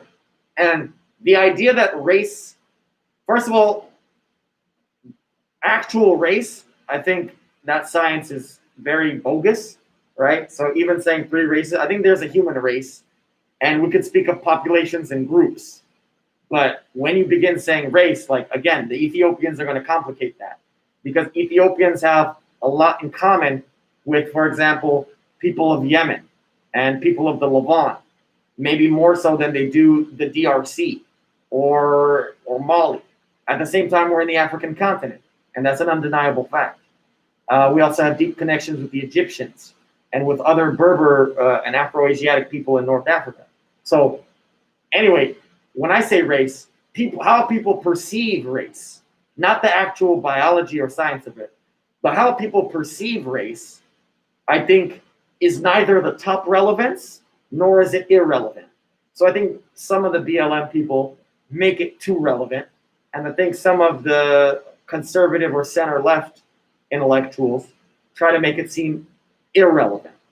And I would say, let's consider it. Let's say it has relevance, but it's not the top priority. It's just something to keep in the back of our heads. One of the ways I could think about it is, for example, Josh, they'll look at you and say, Josh, you're not black, therefore you have nothing to say about black people. I would disagree with that. A lot of people say that. If you're not a part of this identity, you know, LGBTQI+, woman, black, Latino, whatever, you can't speak on it. What I would say is not the reverse, that anybody could speak on anything. What I would say is, if somebody's a part of a protected class, let's listen to them first. Because of that outsider perspective I said earlier, maybe they have something to say about their experiences that we can learn from. So let's give them priority. After that, if people outside of that class are able to bring to the conversation bring evidence, facts, reason, these kind of basic things that we view as achievements of Western civilization. Let's take all of that into consideration. So I think the conversation being had is important, because I think that however poor their actions are, there's an emotion, a guttural response for why all those people are out there. And so whatever it is that is driving them, the deeper interest, even if they're not able to make that explicit, we should work hard to try to make that implicit knowledge explicit, and work to address that. Because I wouldn't look at all of the people out and say they're all just like seeking chaos, or they're all seeking property destruction. Like, there are some valid reasons why they're out there, and I would love to be able to address that. That doesn't mean I give them a blank check to write my metaphysics, epistemology, and ethics. I would also love to have some of those conversations out. I mean, it would be amazing if we could go out into the street and I could stand there and film these conversations, which actually I did for a while, but no need to rant on that. Jacob Zone's tuned in. Thank you very much for the comment, Jacob Zone. Actually, for that matter, Jacob, maybe you and I could team up on that interview we talked about doing. Now that I'm not out there on the streets on a daily or nightly basis. I'll add to that question a little more. You and I have discussed the concept of balkanization. Actually, for those of you who aren't aware, Henok and I just did an interview on Henok's channel, and his channel is linked in the description below. For that matter, it was a podcast, not exactly an interview. Henok's podcast you can find on his channel, which is linked below. You and I talked about the concept of balkanization, and from the dictionary encyclopedia sense of the word, it refers to the breakup of a larger region into smaller political units.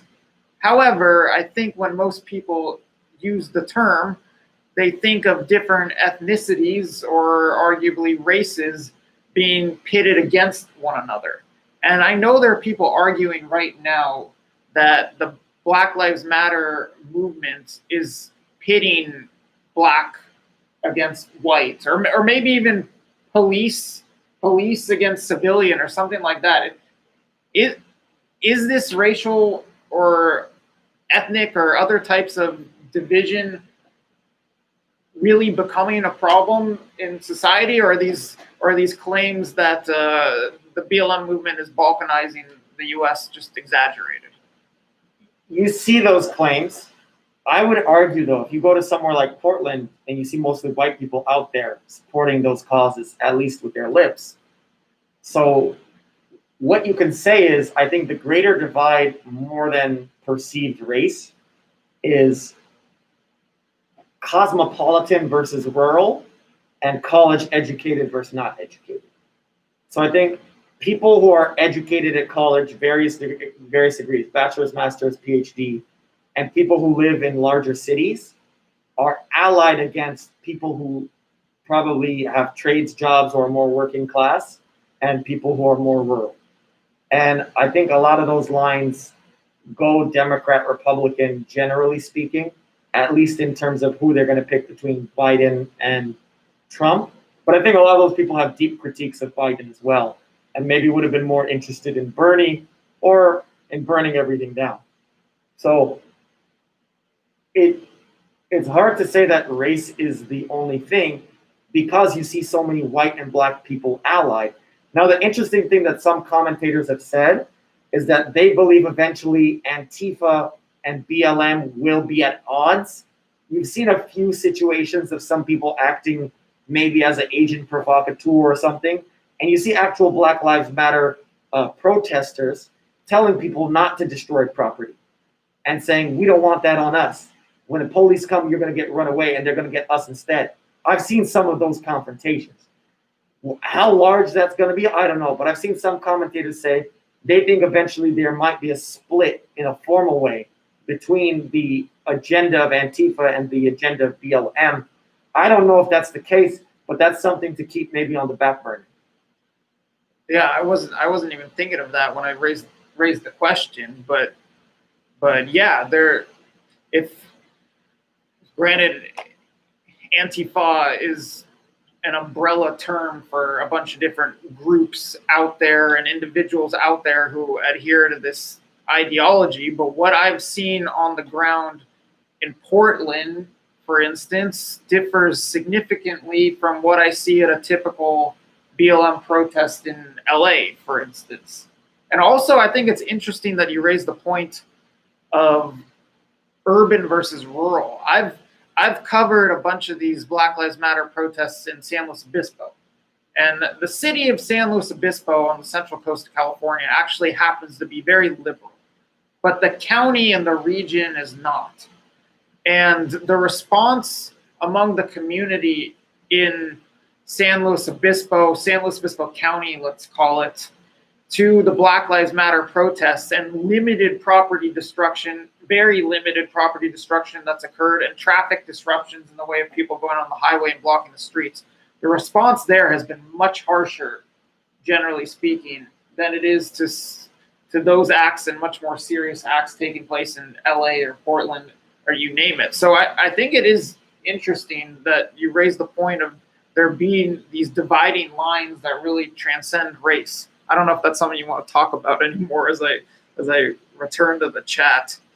Yeah, I just think we don't discount these things. We consider how people perceive race as part of the equation. But yeah, I would argue, especially if you look how people voted, in 2016, and if we examine how the data of how people will vote in November of this year, I see some people commenting that, they're highly educated and they vote for Trump. Number one, let me tell you, I believe you could be highly educated and never go to college.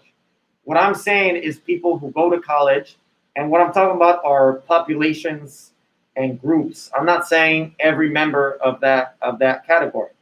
I'm a critic of both Biden and of Trump, and I'm part of the group of people who have master's degrees. Does that mean I'm automatically voting for Biden? No, it doesn't. So again, you're allowed to think differently to be a free thinker. All right, here we're really jumping around. Going back a ways, Dolphin134 writes, the digital dollar is here, get chipped. Maybe micro. You know what, the microchip thing has some biblical implications. You want to discuss the possibility of there being a digital dollar? It came up in some legislation put forward by the Democrats this year in response to the pandemic shutdown. I believe it's James C. Scott, Seeing Like a State, The Art of Not Being Governed.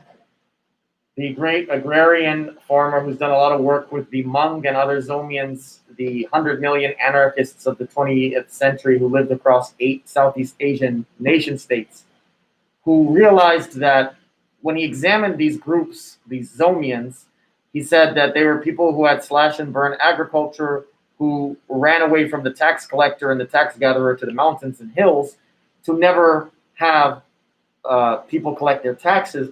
And one of the striking things is not that they didn't know about writing, but that they chose not to have writing intentionally. And so he says writing was mainly invented to collect taxes. That blew my mind when he said that. I think the digital dollar, as some people are mentioning, I'll leave the microchip stuff aside because I think it's a misinterpretation of Revelation. And on my Bible study, I'm going to be doing a whole study of the book of Revelation very soon in the next 2 or 3 weeks. So I'll get to that. And plug that at the end. Yeah, I'll get to that. But I think it's a misinterpretation of Revelation. So I'm not a big microchip 666 guy. But in terms of the digital dollar, I think it's very simple. They realize, and by they, I mean bureaucrats who run bureaucracies who need more and more money. All they ever think about, listen, they don't have advanced ideologies. Their ideology is very simple. Get more money for their budget, expand the size and scope of their bureaucracy. That's it. And it's menacing, but that's it. And I think they realize how many people dodge the tax system and the myriad ways in which they do it. So if they can abolish cash, I believe in that conspiracy theory. Adam Curry, the podfather, said it on the JRE, and I believe it. And what was weird is that Rogan actually tried to make him stray from that. It might have been because he was high, might have been because Spotify is controlling him, or he's a double agent. I'll leave that for you to decide.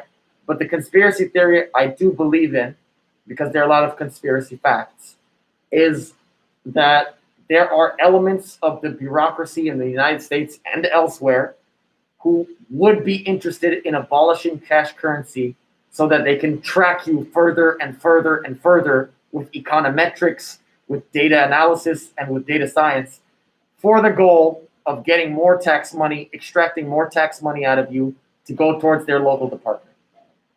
And if people want some analysis with regard to this mark of the beast talk, maybe that's something coming up on your Bible study. Maybe. We'll talk about it in the Theology Bible study. The short answer is that it's talking about Nero and everyone who is functionally like Nero. So if you study the historical figure Nero, 666 is about his name. Something that there's likewise a BLM perspective on and a biblical perspective on, and I'm sure they differ, although maybe you have a very interesting take on this. I don't know what your take is. RW comments, science supports genders, genetics, etc. Any comments on the gender debate? I'm guessing they're implying the transgender discussion as well. I'm not super interested in those discussions. What's fascinating to me is within my own lifetime, it seemed to be the low church Protestant Republicans had a very narrow view of how to interpret Genesis. And so they were anti-science in terms of evolution. And as I grow older, it seems that people who are on the Democrat side and progressive are anti-science in terms of it being politically incorrect to have biologists' definition of sex and gender. It's all very confusing, and what I'll say is that does seem to be spreading, but I have faith in the long run, and I know that most working class people have no idea what these categories are, and it's mostly the rumblings, as I said, of the over-schooled, or some people I saw use the word indoctrinated earlier. People who have a grounding in the humanities. In university are three categories: humanities, social science, and STEM. As far as I'm concerned, if you're majoring in the humanities, you should minor in a STEM, because the humanities without STEM are not grounded in reality. It's all armchair philosophy. If you're in a social science, don't say that you are across all disciplines or interdisciplinary if you're social science plus a humanity. Only say that if you're social science plus a STEM. If you're only STEM, you might be an awkward person. So you should probably minor in humanities to learn how to write, to learn how to speak, to learn how to communicate with people, but still be grounded in the realities that you study in STEM. Either way, there should be a balance in cross-pollination between those three sections of the university. And I think the abuses in the categories of whatever, eugenics, gender, religion, all comes from people who isolate themselves in the humanities. I attended California Polytechnic, which you think in the name exists what you're describing, but there's probably quite a bit lack of that. A lot of engineers who are very STEM oriented, and a lot of social science people who are not very STEM oriented. Going back a little ways, Ice Queen 2010 Boo Boo. We are human. Religion is just there to divide us into groups. Your response? My response is you cannot have no religion. Even saying you don't have a religion, you'll form religious practices. If you knock on wood, that's a religious practice. If you throw coins into a fountain, it's a religious practice. If you blow out candles on a cake, that's a religious practice. If you hold your breath when you are in a tunnel, it's a religious practice. If you don't want a 13th floor, it's a religious practice. If you don't want to walk under a ladder, that's a religious practice. If you don't want a black cat to go across you, it's a religious practice. So just be more open-minded to seeing the various religiosity of things that may not be, in your eyes, explicitly religious. I got a personal question for you. So obviously I've faced some serious pressure being applied on media, including myself, in the Los Angeles area, for that matter, elsewhere on the West Coast. Do you think it's possible to establish some actual dialogue between myself and the protesters and some of the people involved in the harassment? Do you think there's hope for that? Do you think there's a strategy for going about it? Yeah, I think the argument is overplayed sometimes. But one of the geniuses of respectability politics that a lot of the new generation criticize is that anyone who's probably reachable, you'll reach them through respectability politics. When people saw people in suits being hosed down, being bitten by dogs, being spit on, being hung and lynched, I think all the reasonable people, and you only ever need a strong minority, had their hearts changed. There are some people you won't reach, and that's fine. And that goes more to your personal faith and your trust and, what motivates you and inspires you to do this work. I obviously mentioned you're courageous before. The question is how much courage and, where's the fine line between courage and stupidity and risking your life in doing this. But I look to the life of Daryl Davis. Look at Daryl Davis, who himself is a former deacon. I don't think he serves actively anymore. He's a former deacon. He's collected in his life hundreds of Ku Klux Klan hoods. He single-handedly dismembered the Ku Klux Klan in the state of Maryland by going to Ku Klux Klan weddings, inviting them to his, by knocking on Grand Wizard's doors, and being relentless and having conversations with these people. And over time, their biases fled. And so I'm a huge believer in the power of conversation and in discussion and reasonableness. What you just have to look to in the literature is the idea of burnout fatigue. And there's another term too. Let's just keep it to burnout fatigue. The idea that nurses, trauma experts, people who deal with kind of intense emotions and intense real life situations have to take care of themselves. The idea of self-care, I think, is another thing that they stress too much, but it's real. You have to be careful, and I know you're already careful, about what you eat, how much sunlight you get, lifting weights, strength training. You can do body weight strength training too.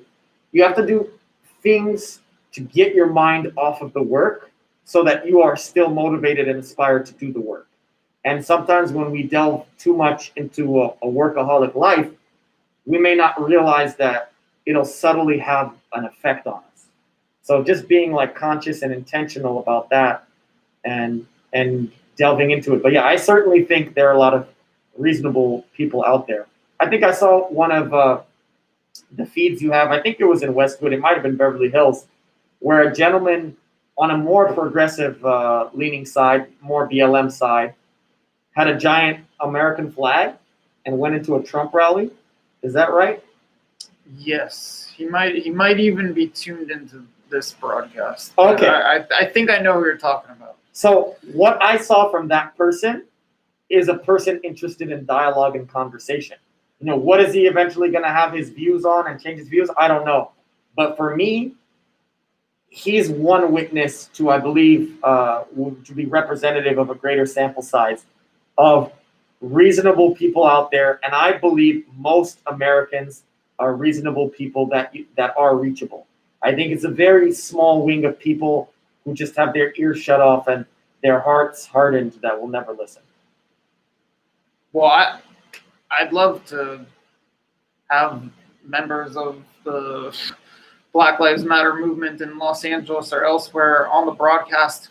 Granted, I have conducted many, many interviews with a lot of them. If you look at the channel going back several months, there are lots of protests in which I did lots of interviews with them, had lots of conversations. It's just that things have since then built up to a point where it's become riskier and riskier to have that conversation. But I'd like to let everyone affiliated with the Black Lives Matter movement and protests know that the door is still open, and that I'd be glad to have you sitting in this seat or some other seat, or us standing out on a street corner talking, and the way you and I are having a discussion right now. Granted, if there's a mob of people surrounding me, that's not going to work out so well, but I want it to be known that that offer is there. That's a good point. I think there's a lot of research about the way individuals behave differently than when they're in a crowd. You want to talk about mob psychology a little bit? I don't. That's not a big area where I am, an expert. But I can just say that, like you said, maybe drawing people away from the crowd to have those isolated conversations gets you further. I think, for example, there are a lot of cowards who insult on the internet. Thankfully, Josh and I have tough skin. But I think a lot of the people who talk a lot of shit online wouldn't talk a lot of shit in person. For example, post-pandemic, anybody can find me at the lovely Gracie University in Torrance, California. We could do wrestling, jiu-jitsu, or MMA training if you want to talk shit in real life. I enjoy the martial arts. I've spent 8 years studying various martial arts. And I think there's a dynamic that changes when you're one-on-one and face-to-face. So I'm thankful for having me here. In a little bit. We're getting close. Good Vibes is saying, how many civil conversations have you had with war heroes who fought for America so we can be here right now? Premise of the question aside, I've definitely had conversations with veterans. I don't know if I've had any conversations, at least on the channel, with any war heroes, but if there's anyone you have in mind, feel free to recommend. And I think it's well aware and well apparent that I speak to people across the political spectrum, try to get people across the political spectrum to join me on these broadcasts, on these streams, and at various events.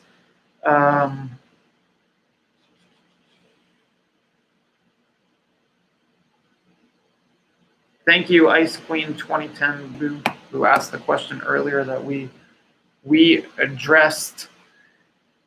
You and I, in our podcast, got a bit more into the Horn of Africa, into East Africa. Actually, we talked a lot about the protests as well. We talked about, I think, about CHOP and what's been going on on the West Coast. I think it was a bit more of a political and historical and travel-oriented conversation than what we've had tonight. You want to tell people maybe a little bit about the podcast we just did? Yeah, I basically asked for his origin story first, how he got into journalism. There was a lot about journalism. So we began with his origin story, and I was interested to find out he actually had a familial background, but they didn't impose journalism on him. He kind of stumbled into it himself from business. Then we did a travel history and kind of talked about how Josh has been in the Balkans, the various countries in the Balkans, and what it's like being there. We discussed how he's been in East Africa and in the Horn of Africa.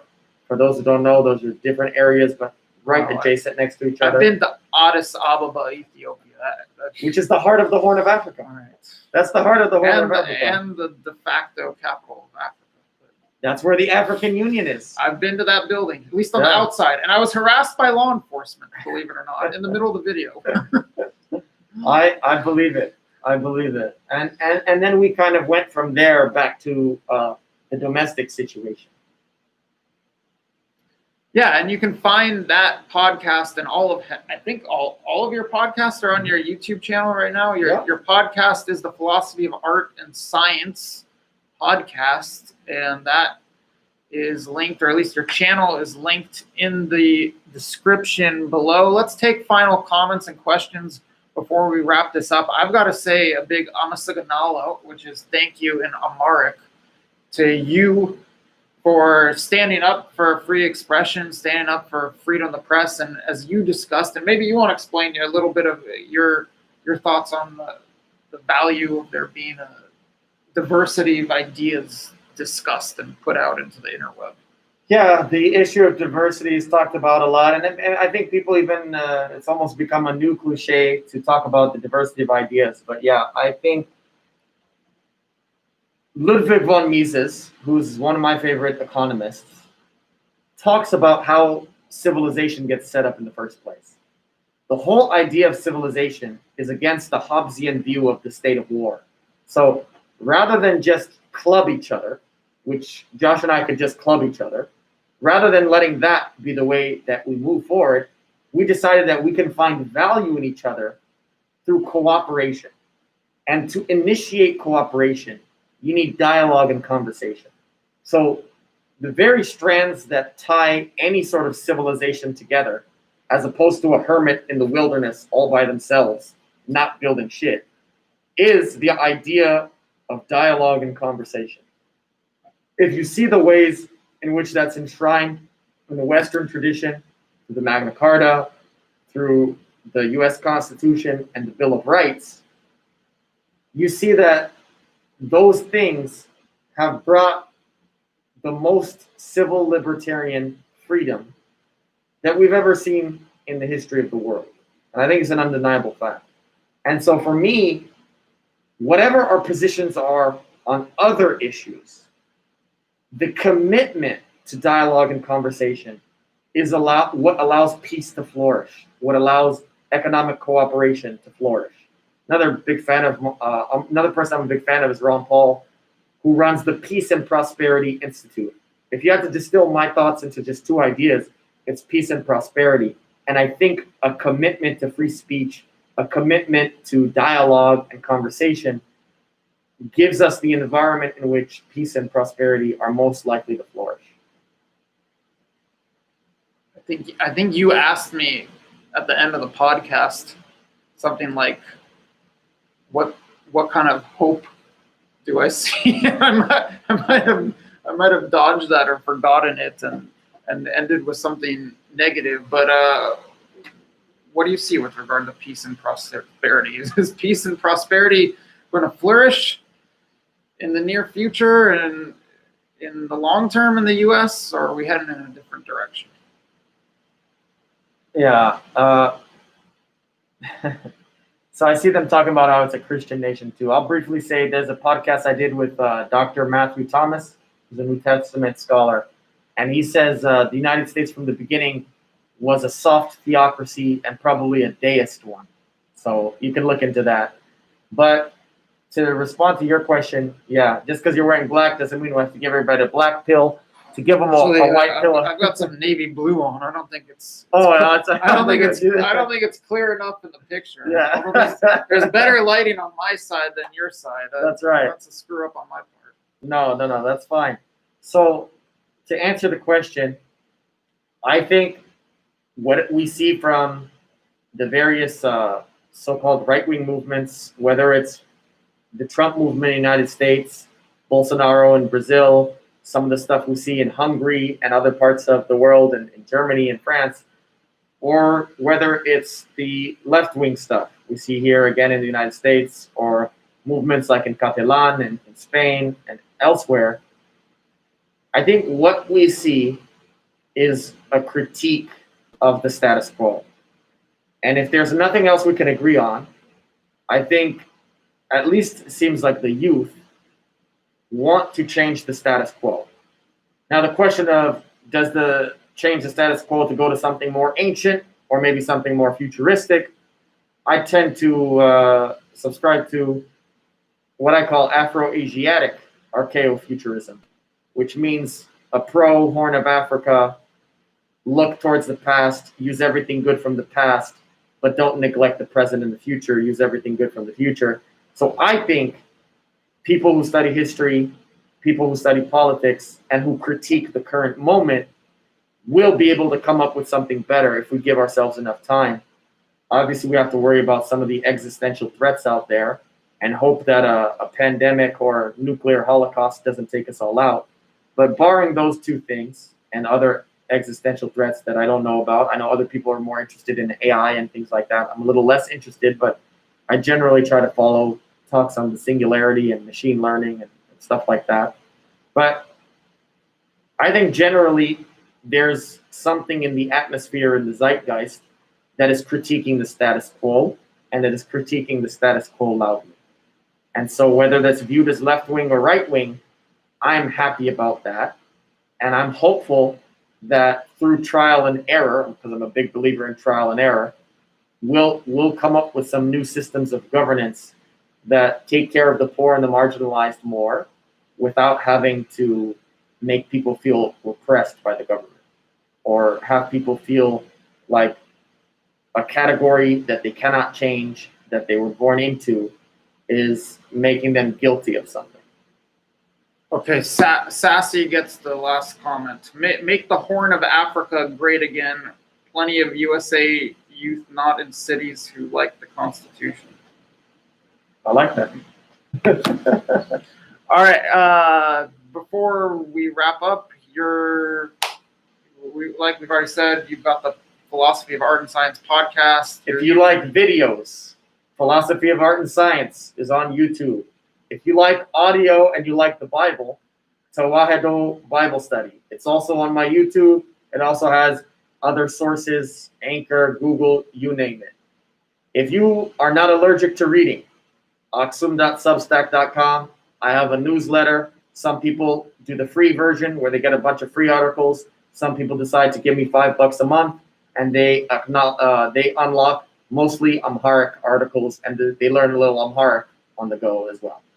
And that link's in the description as well, I believe, the Aksum one. Any final comments before we wrap this up? That's it. Thank you, Josh, for having me. It's been a pleasure. And make sure you have the same level of indignation or righteous anger Josh has, which motivates him and inspires him to have this commitment to dialogue and speech and conversation. I don't know if tonight was motivated by righteous indignation. Oh, maybe partially. But no, I'm just grateful that we're having this conversation. I'm grateful we had that other conversation on your channel. There'll be probably more of this in the future. I would prefer if we actually do this on the ground in Ethiopia. Oh, that would be beautiful. To quote the great Joe Biden, inshallah. Or likewise, inshallah. Or maybe we do this on the ground at a upcoming protest. But you've said that you're tending to stay away from these protests. I'm tending to stay away. We'll see. I tend to step away from the dogma unless it's about the church. So hit me up, and contextually I can respond. And likewise, thank you very much, of course, to the chat, to all of you in the chat, and to all of you not in the chat who've been watching during this broadcast. I haven't been live with you guys for a little while. It's nice to be live, even if I'm not out in the street or out and about in the world in some place like Ethiopia. But nonetheless, I love the interaction, and I'm glad that we got to take your comments and questions for an hour. And thank you, Henok, for being a great sport. One last thing, just for the people who didn't catch, it's a joke from the debate. Joe Biden said, inshallah, in the debate. And for those who don't know, you can read the book of James, chapter 4. Christians who speak Arabic have been using the word inshallah and other words like it for a long time. Has nothing to do with Islam. They use it in Islam as well, but Islam came after the Arabic-speaking Christians. So for those of you freaking out in the chat, calm down and study the Christians who speak Arabic. I might have to study that. I've just been in a lot of places in the world where they say, inshallah. I'm just used to saying that. But anyway, yeah, thank you very much for everyone who was watching this broadcast, for everyone who's been a participant in the broadcast. Maybe we'll be having more of these conversations with other people involved in the Black Lives Matter movement. Maybe not. We'll see. Time will tell. Nonetheless, you and I will continue to forge a path of free expression and dialogue, and we'll go forward with that. So thanks again.